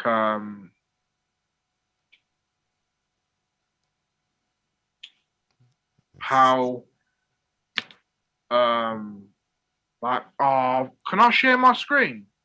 Yeah, man, share away. Shout out to IBMC's in the building, Don Smithers. Yeah, man, all good, man. Better late than never, Rather mate. than me, just like, because I know it, but some of the intricate details I forget. So I'll just share my screen and show it to you guys. Yeah. Hold on, let me just give you a bigger screen. Hold on. And breaking down to the number 9 whilst D does that. think about like that circle you're talking about, 360 degrees. In numerology, you take away the 0. So Yep. what's 3 and 6 is 9. Yeah, And then you there's look at loads. each angle. What is it like? You got 45-degree angle. What's 4 and 5? Yeah. You got 90-degree angle. 360, 3 and 6. 180. Yeah. 180. 1 and 8 is 9. It's like, wow, 9 seems to be a divine number for real, man. Yeah, I've done a show on that in the Syncretism Society called the Divine 9. I see it there. Because that also corresponds with like the processional numbers.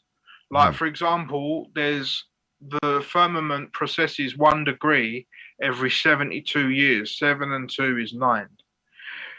Each age is 2,160 years. 2 plus 1 plus 6 equals 9 as well. But a great year is 25,900 years. That also reduces to 9 as well. The 144,000 in the Bible also reduces to 9 as well. So yeah, like I did a whole show on particular numbers that reduce to 9, basically, called the Divine 9. And how Ramadan in Islam is also on the 9th month, and that's like the holiest celebration. And because 9 is like the end and the beginning, because it's like a transformation number.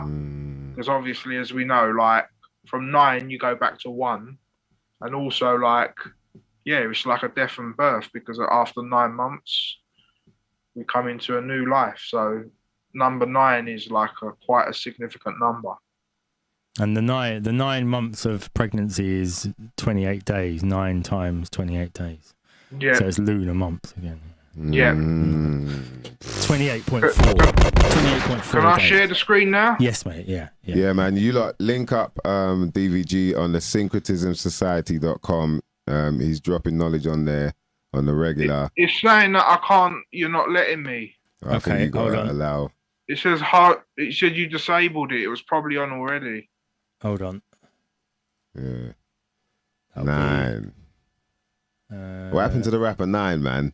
N-I-N-E. I wonder if he knew like how deep this number is. That's why he chose that name. What you want, 9? It says who can share all participants. Try now. Yep, there you go. Try now. Yeah, syncretismsociety.com. Make sure you subscribe. Get some lessons in. Let me know. Can you see me scrolling through my stuff, yeah? Yeah, I'm just going to resize your screen a little bit. All right, so let's go here. Oh. Open. Roll call, by the way. What's the roll call, mother lovers? What you lot blazing on? Come on with it. Let it fly. Skywalker. Not just yo. Huh? Skywalker. Ooh, Skywalker OG. Oh, shit. Yeah, that's that spicy. That's nice, man. Skywalker OG, definitely. Can you see my screen then, yeah? Can you see the slides? Yeah. So this is what I was telling you just now about how, look, Saturn, Abraham resides in the sky of Saturn, Moses in Jupiter, blah, blah, blah, blah. This was the first day of the Islamic calendar and how the planets aligned. Oh, for real? Yeah. Wow. And it's interesting that the sun was in Cancer, and Cancer is ruled by the moon. And this is according to which calendar? This is according to the Julian calendar. It's up here. You can see it, 15th of July, 622. Wow. That's interesting, isn't it? Yeah, it's an interesting alignment as well, where all these are lining up. Definitely. So that was the day. Yeah, that was the first day of the use when the Islamic lunar calendar started, basically. Interesting. So we've been told, we should say, innit? Yeah. So we've been told. Yeah. Because that's why I was even asking about according to which calendar, because it's like, oh, okay. This is something I kind of deciphered. I've put Allah Allah, what is 34 comes to 7. I'll just put Allah, the gematria of the word Allah equals 7. The new month of the Islamic lunar Hijri calendar starts at the sighting of a waxing crescent moon, which is 7% of the moon luminated. The moon is 16 degrees away from the sun when the crescent moon is sighted. 16, 1 and 6 equals 7. So that was just my own decipher. That's interesting. But you can see the 7 in the t-shirt as well, obviously. And that's the flag, isn't it? Isn't that like the Islamic flag, the moon, crescent moon with the star? So yeah, so it's definitely, so I think Allah is connected to 7, whereas Islam is connected to 9. Right. So that, from what that tells me, I'm not saying this is true because people might say, "Oh, you're chatting shit," or people might get offended. But going by the numbers, Allah is more to do with the physical world, because 7 is to do with Saturn, the 7 colors of the electromagnetic spectrum, whereas 9 is to do with the spiritual world. So they would be the two differences from my understanding. Would you say the numbers came first then, with all of this? Because it seems like everything, it seems to link to the numbers and in some magical way, and it's like, what? I don't know. I just think numbers are just like, they just have a particular weight to them, which is why they're called grammar. Like a gram, like it's a measurement, isn't it? Grammatical. So I guess that's why it's called grammar, because each thing weighs something. It has some weight to it. Yeah, man ain't got no weight to what he's saying though. Like, I don't believe him. You know what I mean? It's like, there's got to be weight behind what. And also, I would say words are qualities, whereas numbers are quantities. Well, the fact that they link these qualities to certain quantities. Yeah. So it's like, if you're saying a word, then someone goes, looks at that gematria and then links all these other words to it. You know, it just seems too like, like, okay, so when did this begin? How did they even think like, all right, you can link these things? Okay, so which came first then? Chicken or the egg type thing? You know what I mean? That's what I'm wondering. I don't know really, if I'm being honest, but it's just, again, it's just like that yin yang thing. I guess they just both have to be there. Shout out to the roll call mother lovers. Yeah, man, I'm on some Black Line Reserve, some Sunday sherbet. Shout out to the Lab Cats. You know what I mean? Shout out to Yamore, says she's on some gelato cookies. Don Smithard, Sunday Driver Rosin, Runts, Purple Dog Pollen. Oh, Filtered Beauty. Okay. BLA Random Haze, some CBD and terps. Oof, okay. Yeah, that when it works right, man, the CBD can level you out neatly, boy. I'm telling you. Yeah, man. We're here with DVG, man. Jeez, going in right now, boy. He's going in, breaking down some of the magic created. I guess, who can we say? The Magi, is that what we call them? The priest class. These people that just understood how language and numbers, particularly, are connected and how they can communicate behind, you know what I mean, or right in front of us, but at the same time behind closed doors, using this language. So what's this? So basically, I put, make sense why Islam and pagan Arabs adopted a lunar calendar, as it is right next to the Tropic of Cancer, Cancer being ruled by the moon. The first day of the Islamic lunar calendar started on 15th of July, 622, crescent new moon in Leo and sun in Cancer. Wow. So, and then I put the scarab, the Arab, the crab. So the Tropic of Cancer, as you can see, is right over Saudi Arabia and Mecca. And like I said, Cancer is ruled by the moon. So then this area, or countries that run along this, or places that run along this line, are probably heavily influenced by lunar worship, because this is known as like the lunar portal, basically, because you got two tropics. You got the Tropic of Cancer, which is ruled by the moon, and then you got the Tropic of Capricorn, which is ruled by Saturn. So the Tropic of Cancer being ruled by the moon and going through Saudi Arabia and Mecca and all these places, it's interesting that all the pagans around here and Islam adopted a lunar calendar. Again, I don't know if that's just a coincidence, but to me, it's not. It makes sense that why would they adopt a lunar calendar? Well, it makes sense because where they're based is basically one of the strongest parts for the moon in astrology and in astronomy as well. Yeah, that's interesting, man. So yeah, and also you get like the scarab, the crab, the Arab. It's all etymologically very similar as well. Yeah, the scarab. Oh, interesting enough, because the scarab was worshipped because it would, when they watched it push the dung up to the top of the sand mountain or whatever, sand hill, and then see it rise up. They looked at it as like the sun from the horizon, so that's why it was worshipped, isn't it? Yep. So then, how does that switch to the moon? If that's right for the sun, because once the sun gets up to this part, it can only go back down towards the southern hemisphere. So that's that symbology of what you're talking about.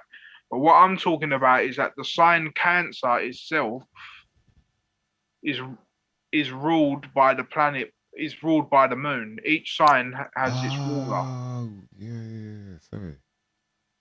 So that's the connection I'm making here, if that makes sense. Yeah, it's because you mentioned scarab, but I think there is a connection with the crab and the scarab beetle, in it. Yeah. There's it. Yeah, man, this shit is interesting, man. It's so interesting because it's just like knowledge that you're not, you never really get. Well, you never really get. You'll never get in school. You'll never get in school. But once you start to see these here we go connections, you're like, what? Of course. All right, what's this? So, for example, this is like Islamic traditions and archetypal persons. So, for example, like each one of these people in the Islamic faith corresponds to one of the planets, basically. Yeah. So you've got like Hussein is Mars, Hassan is Jupiter, Fatima is Venus, Ali is Saturn, Muhammad the moon, Imam the sun, for example. That's interesting. But it's interesting, where it's got like, for example, you see how Islamic tradition is connected to each one. They make a lot of sense. So, for example, when you think of the word jihadi, what do you think of? Yeah, war. Yeah, but look at what planet jihad Mars corresponds with. That's Mars. Yeah, man, God of War. Do you get what I'm saying? Wow. And then Zakat, this the Jupiter one. Zeus, no? Zakat, yeah, exactly. That corresponds with Jupiter, but Zakat means charity. And Jesus was a charitable person. Yeah. That's what he was about. If everyone was charitable, no one would be needed. You get what I'm saying? So it's interesting when you see the Islamic tradition and this one, the second one, you see where it says Sawm, S-A-W-M, next to Saturn. Can you see that, bro? Yeah. Yeah, well, that's to do with fasting, and Saturn is about restriction. So it makes sense why them two are connected. That's so funny, man. When you understand what each one of these means, it's sick, man. Yeah, this shit is deep, boy. Yeah, that is deep. But and also like like this is talking about how like when the Muslims pray and they do particular poses, they're phases of the moon. Basically. Yeah, based that's yeah, and I like based that. on the moon. Wow. Very Interesting, good. man. What else have we got on here? Jeez, man. Hidden, and we're talking about hand signals like sign language. This is using your whole body. Mm. And it's like, do man know this? Yeah, this is about, like, I think we spoke about this before. About, like, you know, they go around the Kaaba 7 times, innit? Mm-hmm. Mm. And I think here the guy just explains, like, the 7 circular times of the circular motion would represent the 7 visible planets, which we spoke about that before, and I knew about that anyway before I even see this. But anything I find from books to back up what I've said, I always like screenshot them so people don't just think. It's always good to have backup references as well. Need the Get what I primary mean? sources. Also, it's anti-clockwise as well, so it could be the 1/4 of the moon, because 1/4 of the moon cycles 7 days and it travels anti-clockwise through the sky as you observe the moon. So they could be emulating the moon around. Exactly. Dan, see, you've just syncretized your own thing, but it still makes sense because, like you say, each quarter of the moon is 7 days. That's Yeah. And it says 3 times at a hurried pace and then 4 times more closely to Kaaba at a leisurely pace. So how many days is the Hajj? Is it a whole month or something, or what's the? No, it's a thing. I think basically you see like the different speeds are in relation to like the different planets who have different like quicker and slower orbits. Right, yeah. Like, for example, Saturn's orbit through the Zodiac is 29 years, whereas the moon's is 29 days. So they're like, that's like first and last in the 7. But how long's the period where people go on the Hajj? I'm not too sure, if I'm being honest. I don't know the exact amount of days that you go for. It could be 3 days, it could be more. I'm not too sure if I'm being totally honest. Okay. But let's see what else I've got. This is just. Don Smithard asks, so all Abrahamic religions are basically pagans until a prophet gets involved. Am I reading it right? Yeah, you could say that. Yeah, it is all based on pagan stuff, really. They won't accept it, but yeah, it is. Yeah, this is just something about Saturn in the Quran. So man are out there saying them men are pagans, but actually being pagans. There's pagans calling people pagans when they're actually pagans. But that's just men are pagans, dude, bro. You don't. Oh dear, what a mess. Oh yeah, this is what I was telling you about earlier. You know about the 9 thing? Yeah. Yeah. Yeah, so... right. Yeah. What reduces to 9, boy. That's crazy, isn't it? 12 constellation, 12 tribes, 12 veils. Represents completion of messengers. That's just another thing of it. Is that all? Is that the last one? I think that might be the last slide, guys. I appreciate you doing that, man. But yeah, like, obviously, I've just read the ones that I think are interesting. They're all interesting, but it will take us hours and hours. Nah, well, I think people, if they really want to get into that, they got to hit you up. Either at Conscious Minds TV on YouTube, or even still get on syncretismsociety.com and subscribe to his lessons, because he's dropping a whole lot of knowledge on there. I've stopped sharing, guys. All right. Cheers, brother. Yo, DVG, boy. Bless us with that little gem there. I'm always trying to press the thing. There's a lot more, brother. But like I said, it's just having it all, like, because sometimes it's best to organize it in a particular way, because then other bits lead on to other bits, and No, that was, what I mean? bro, that was very, very eye-opening, man. Because you made there even more connections there that I never really heard about at all. Because So even for example, bro, like I'll just mention it anyway. Like I've just come back from Cyprus. I was there for a month because my mum passed away and I had to go there for the funeral. But it was interesting that I even noticed something in her funeral ritual, which was after my mum died, we had to go to the graveyard for the next 3 days in a row before sunrise and pour water on her grave. So I thought 3 days sounds a bit similar to the whole Jesus thing.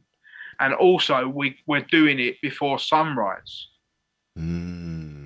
So then I knew anyway. So I'm asking all the people in the village just, why is it they do this? I just want to see if anyone knows. And they're like, I don't know. It's just our tradition. We do it, like, kind of thing. But no one knows the actual reason of why it was. But then I spoke to like a few religious people and the imam, and they said, yeah, it's to replicate the whole Jesus thing, and that because apparently the soul is still in the body for 3 days after it gets buried, and then it rises up, supposedly. Wow. So and it's interesting as well because in the astrology, just before sunrise, the sun's in the first house. And the first house is the main house about you as well. So there's a connection when you look think about it astrologically, as well as theologically as well. So I noticed that out of all the rituals that they were doing over there, like for the funeral and stuff. But that was after the funeral. Like I said, we just had to get up and go to the grave and pour water on it. We had to do it 3 days, literally straight after she got buried. Wow. Man, that's interesting, man. So it's like, it was crazy as well, bro, because when I got up that morning, I think I've put the video on my YouTube. Yeah. It was the first day we had to go and do it was on a Friday, which was Friday corresponds with Venus. And it was crazy, bro. I woke up in the 5 o'clock in the morning to go down there, and I looking at looking at the stars, and Venus was just rising in the morning. It looked amazing. Wow. I took a picture. I've done a video of it. It's on my YouTube. Yeah. And then the sun was just coming up behind it. It looked fantastic, man. Wow. And that's another thing, bro. In Cyprus, stargazing is absolutely breathtaking. Oh my Next God. level, yeah. Bro, it is. You'll never see stars like that over here. Like, just goes to show how much pollution and how polluted our skies are when you go to different countries. And bro, there was one night the electrics cut off and it made the stars even clearer. The whole, and I could actually see the Milky Way galaxy going through the middle of Scorpio was just there and Sagittarius was there, and I could just see the line actually going through the sky with my own eyes right in front of me. It was breathtaking, bro. But I just didn't have a device to capture it all. Yeah, but there's certain things like you're saying, man. Maybe you're not meant to be able to capture them sort of things, you know? Yeah, it was good because I had my laptop with me and I got a program called Stellarium. And if you put in all the coordinates of where you are, it shows you how your sky should look in front of you. So I was looking at the computer and then looking up and seeing that it was identical. It's accurate. That's a good way to see it there. Do your own investigating to make sure they're on point. I was doing a lot of those type of stuff and seeing because basically the further south you go from the North Pole, when you see Polaris in the sky, it will get lower and lower in the sky, basically. So for example, here in the UK, Polaris is a lot higher in the sky than it is in Cyprus. It's a bit more lower because the further south you go towards the equator, then Polaris will get lower on the horizon. So I was like looking at things like that to see if it really works. And it was, because Polaris was a lot lower in the horizon. Whereas when I come here and I look up and see Polaris, it's like just there. It's more the angles. Basically, that's how you can tell what latitude of the Earth you're on, by measuring the angle between you and Polaris.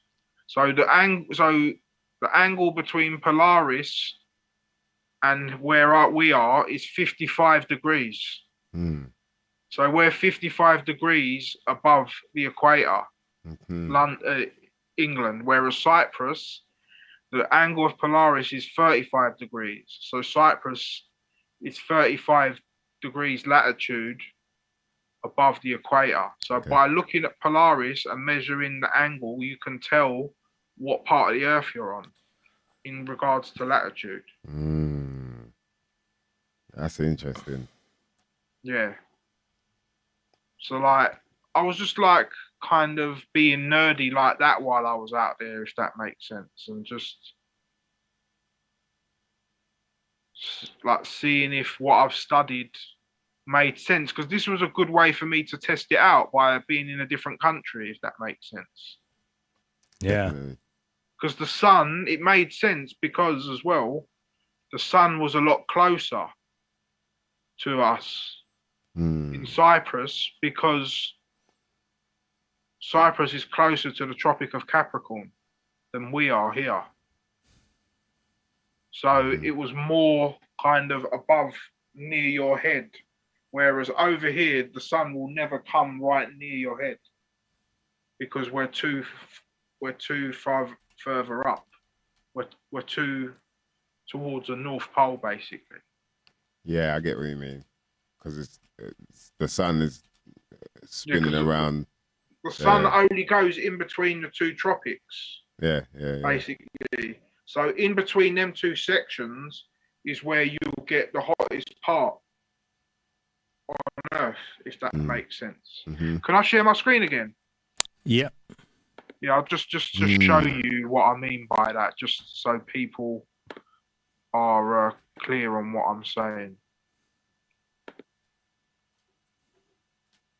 Makes sense, man. Tropic of Cancer. Tropic of Capricorn.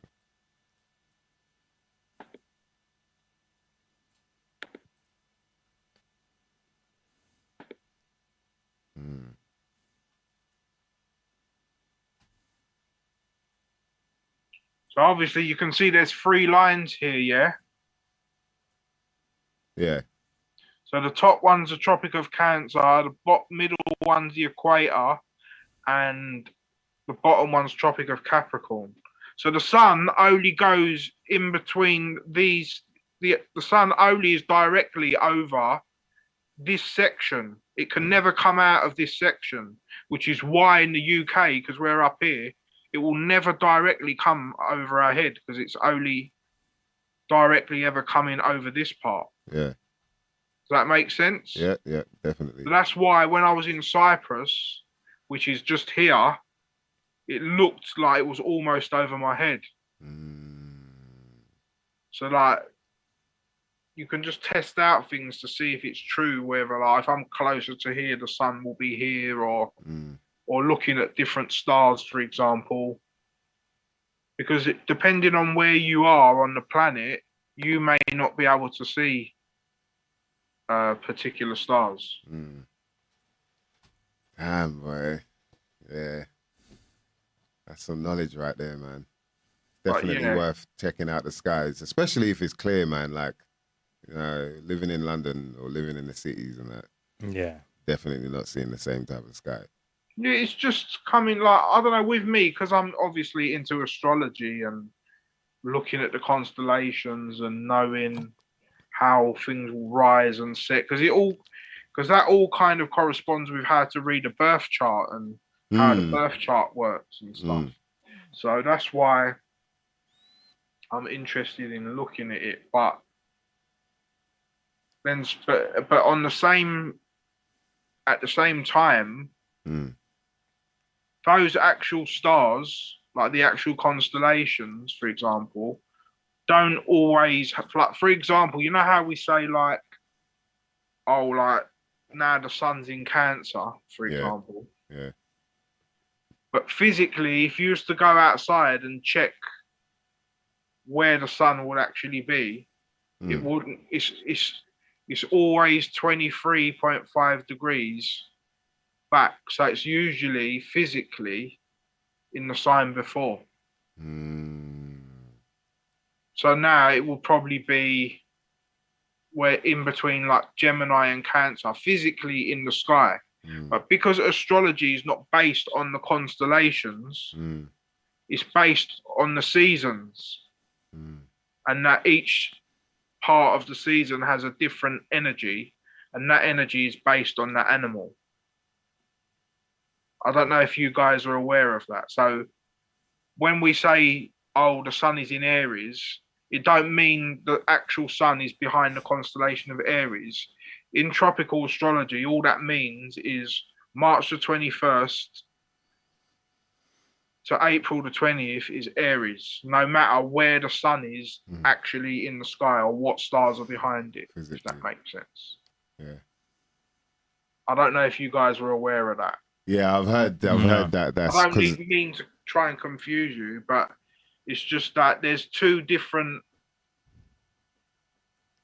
ideologies. With astrology, like tropical astrology, Western astrology, we just go by the sun's cycle, like where it is at a particular time of the year, gives off a different energy to Earth. Basically, it's more based on the sun. Whereas in the Indian system, they do it more literally. So it's based on where the sun, like for example, are any of you, so would you guys, like for example, I'll give you an example for me. So like I'm a Scorpio in tropical astrology, but I'm a Scorpio in Indian astrology as well. But for example, my brother and my dad are born on the 11th, which is earlier in Scorpio, 11th of November. But in sidereal astrology, they're Libras because they go by where the sun physically was when you was born. So there's like a 23-degree kind of slippage between the actual seasons and how they line up with the stars, basically. It's like they're not fully aligned. And that's the difference. And some go by the Eastern system, which is they follow where the sun actually is, whereas here in the West, or like the Hermetic system, we go by the journey of the sun. And they're the two differences, basically. And I hope I made that clear and I haven't confused you guys even more. But we can talk about that another time in more detail if you want. And I think I've mentioned it in other shows anyway. Nah, it was pretty deep because, but then it's got me wondering then which is more accurate, or is that a thing that's still up for debate? No, it's not. It's just they're both accurate. They're just two different systems. Oh, okay, because I guess they're just working on different measurements, but they're still exactly. They're the just same... working on different principles. Yeah. Basically, one is basically the way I would interpret it is your tropical chart, birth chart, is the person that everyone knows who you are and sees you on a day-to-day kind of basis. But I would say that your sidereal chart is more your like deeper self of who you are inside and how you feel. And so it's like it's like a yin and yang system, if that makes sense. One's for one thing and the other's for another. Because obviously the sidereal as well is based more on the moon, the Indian system, because they have the lunar mansions as well. But they call them nakshatras. They're like separate star signs. So they really go on, which nakshatra was your moon in? That's like a big thing in their system.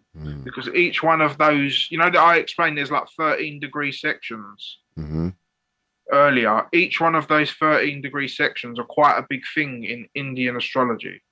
And they're called nakshatras.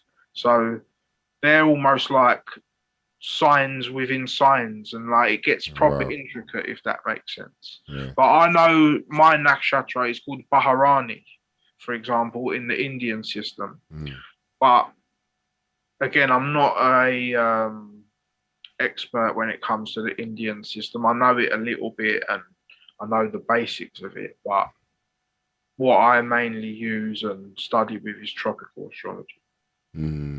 Yeah, man, you lot hit him up as well, man, if you want to get any birth charts read. You know what I mean? That shit will help you out for life, trust me. That shit will help you out, man. And you just start to understand how things work in your life. And, you know, even it definitely makes sense, man.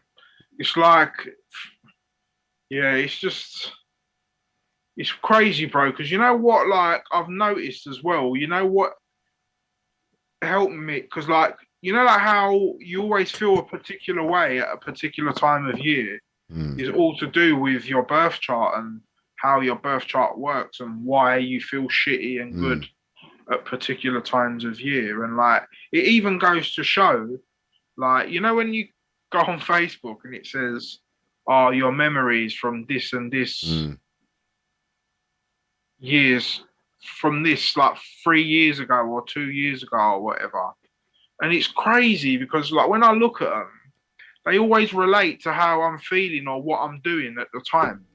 Again, in like different year, but same time of the year, if that makes sense. And that's all based on your like knowing what your rising sign is.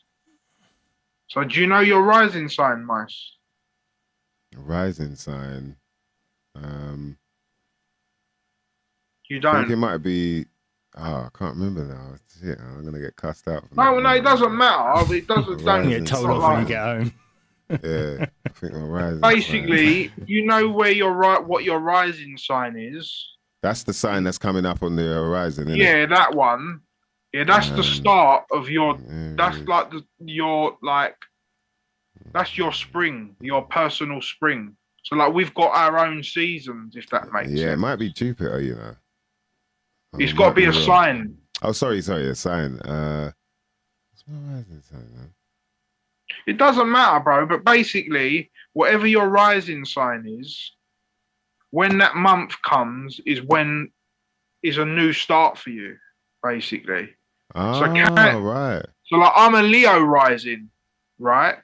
So when Leo starts for me, that's my spring. That's my new start. So now I'm in my winter. I'm like, because Cancer's in my 12th house. Is at the end of my chart. So now I'm going through like the shit, basically.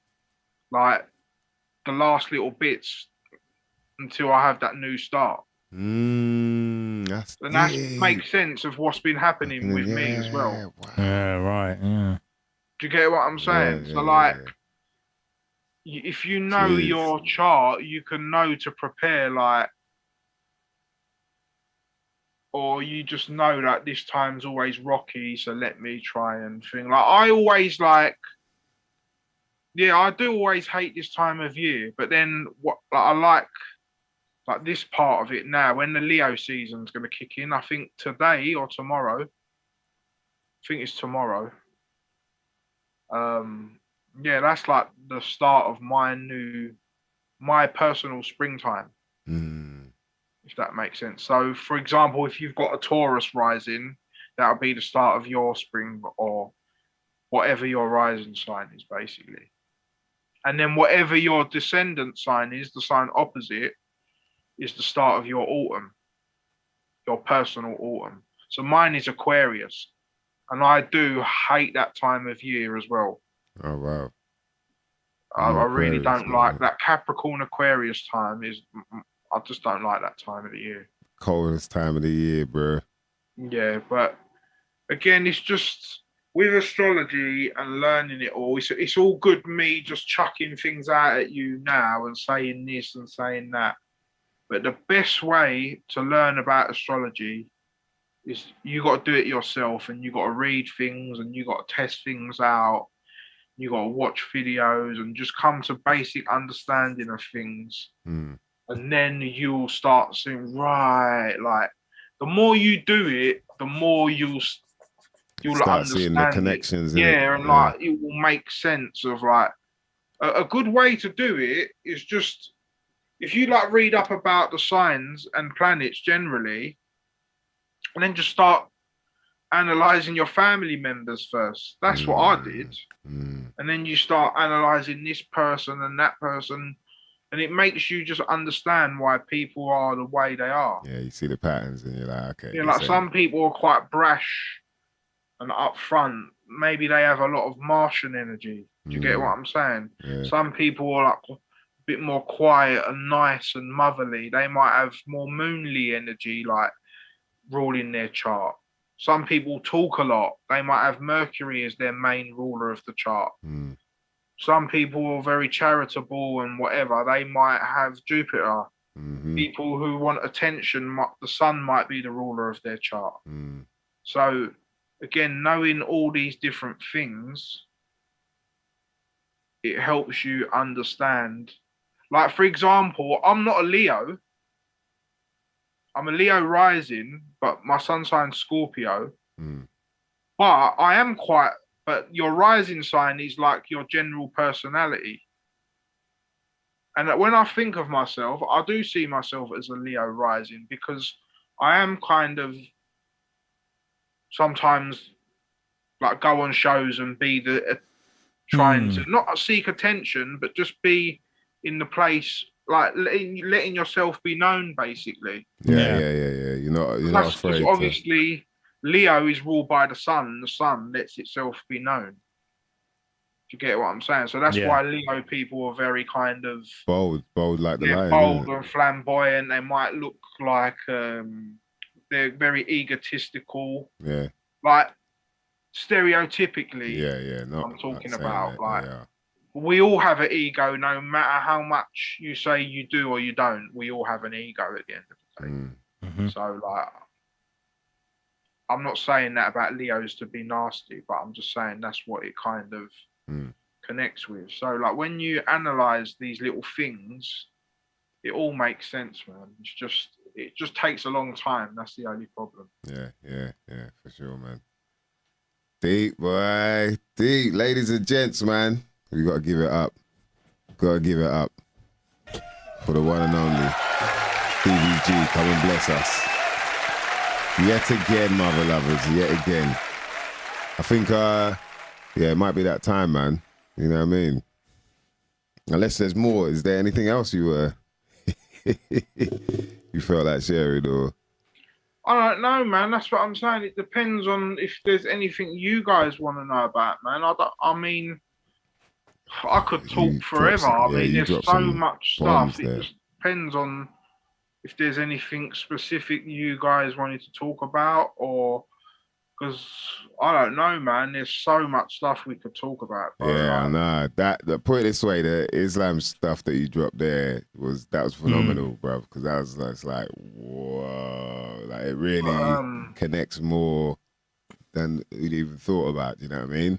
Yeah, like I said, all the Abrahamic religions, they're all astral based. Like, it's just that it's just not presented in that way now, or it's just been covered up in that way, intentionally or not intentionally. I don't know, but it's just obvious when you just do a bit of research and you start making connections. Because the thing is, it's just like everything is in this world anyway based on the sky, because that's how time is kind of managed through the sun and the moon and I was saying that. So I was saying that to someone. Like, I was like, do you even realize? Like, think about the clock. Yeah, the clock. Now think about the hands on that clock. One is called the hour hand. So Horus. Yeah. You know what I mean? The hour. And then one is called the minute hand. Yeah, moon. So it's like, it's there. It's like everywhere. So whether you want to, admit it or not, it doesn't really matter because, that's how they run this shit. You know what I mean? But I heard someone say that the second thing is Mercury, apparently. That makes sense, man. Because Mercury moves so quick. Yeah, exactly.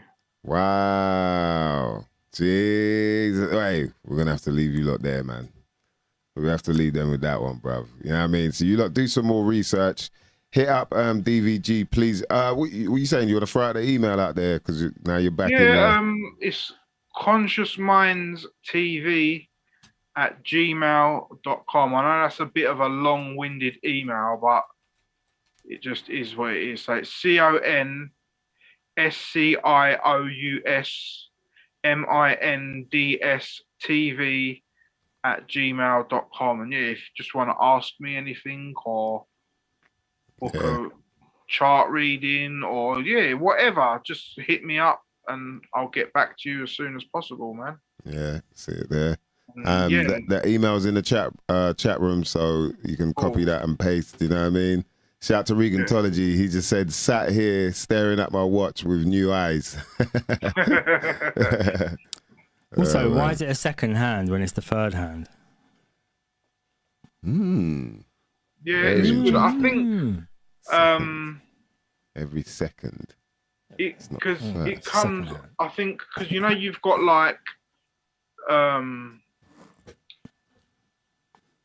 like sun and moon are kind of in ancient kind of mythology and like in the ancient world, like the sun and moon were like seen as 1 and 2, or no, should I say seen as 1? No. In like there's in the Hermetic philosophy, there's an order for the planets, and it goes by their orbits and how quick they are. So, and this is the order it goes: Moon first, Mercury second, Venus third, Sun fourth, Mars fifth, Jupiter sixth, and Saturn seventh. So maybe because Mercury is second in that list, it could be called second. That's the only correlation that I can make. TVG, boy. But again, I'm not saying that is why it is. I'm just saying there's a connection there. Yeah, there is a connection there. It's called like, and because that's the same order. You know that order I was telling you about, like when Muhammad went through each heaven. It's that same order. If you look back to all the old, like philosophies, like Judaism, Christianity, and Islam, they all use that order because it's the same in the Sephiroth as well. Because it goes Moon, Mercury, Venus, Sun, Mars, Jupiter, Saturn in that order. If you look at the Sephiroth as well, so that's an order that all the religions have kept, and in that order, Mercury is the number 2. That's that occult. If you're starting from the moon going up, that is, Okay. God damn. God damn. You ain't lying there, bro. Yo, thanks for that, bro, man. Really appreciate you coming through, man. No, thank you for having me on, bro. It's good to like kind of try and I want to start doing a bit more shows and trying to keep my mind occupied and keep busy and just try and talk to people, because like sometimes when you go through a loss and then you just have too much time on your own, all you do is you spend your time just overthinking and thinking about this and thinking about that. So I'm glad that you invited me, and it's good to start kind of talking and refreshing my mind and getting back onto sharing knowledge and stuff, because I haven't done it in such a feels like a really long time since I've done anything like this. So appreciate it. Thanks for coming on. Yeah, man. That's all right. Really appreciate it. Because boy, like I said, with the knowledge, like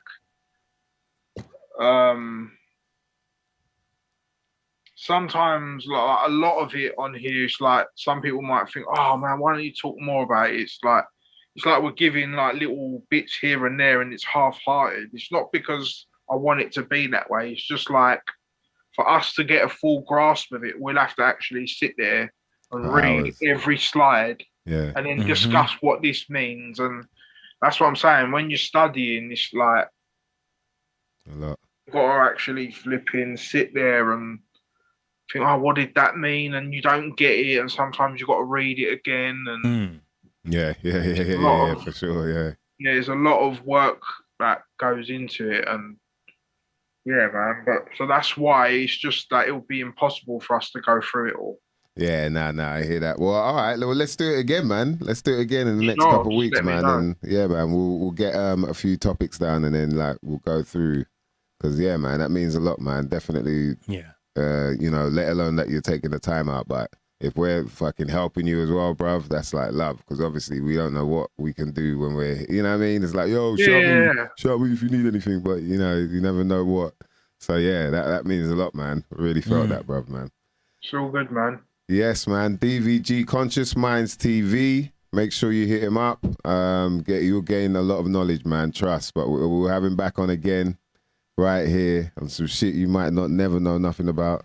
Right? Yeah, I'm not good with this button, man. I ain't. Yeah. Yes, man. Fire. Let's see some fire emojis, man. Some love in the building. You know what I mean? Shout out to all the latecomers. We appreciate you all the time, bitches and bitches. No discrimination, by the way. No discrimination. Yeah, man. Before we bounce, we got to give a shout out to, of course, the Cannasseurs UK, and shout out, of course, the CMOS Boss. Let me get that right, man. cmosboss.co.uk. But before we go, Cannasseurs UK, ladies and gentlemen, cannasseursuK.com. You can get yourself a range of CBD products, whether you want full spectrum, you want just sativa, you want just indica, it doesn't matter, man. They got it for you, and it's made, you know, with love. You can get Belgian chocolate. You can get, hold on, let me look at this properly. Yeah, you can get the CD balm, CBD balm, which is really good for your joints, for your muscles. If you got bites, if you got rashes, it really helps. You can get yourself sprays, whether you want sativa or indica or full spectrum, and these really help you with a whole load of different things. We've had our brother come on and break down, like, you know, like Sam, the way he broke down how we used to even eat it back in the day, you know, like all these different things. It really made a lot more sense why this stuff works for you. So if you got any sort of ailments that you need dealing with, whether it be even like if you got exhaustion, man. I know some of you lot are exhausted. There's a mother lover out there battering the coffee. He's up, he's up on the coffee, man. That might help you out and get some CBD to sort your life out. Chocolate stirrers, can't forget the chocolate stirrers. Of course, you can get them. If you get to the checkout, make sure you type in the acronym of this show. Sorry to interrupt, but you more said that it says expired. I don't lie. Yeah. Oh no, she said it earlier. Wow. Yeah. All right, we got to find out what's going on there. Yeah. But make sure you put it in lowercase, not uppercase. SYNN. KNA. Yeah, that's hilarious, man. I was like, huh? Where am I getting it? Yeah, Simna, basically, the acronym for the show. We'll make sure we hit up Sam just to make sure that everything's all right. So let us know if that's still the case. Did you try that today, Yamor? Thanks for letting us know, by the way. Last week, I think she said. No, last week. Okay, yeah, he might have sorted it since then, so have a go on it. I'm going to get some stuff and see what happens. And I'll let him know as well. But yeah, man, appreciate all you mother lovers. She did all the uppercase, lowercase, different ways around. Oh, okay. We've got to get in touch with the boss. Get in touch with Sam.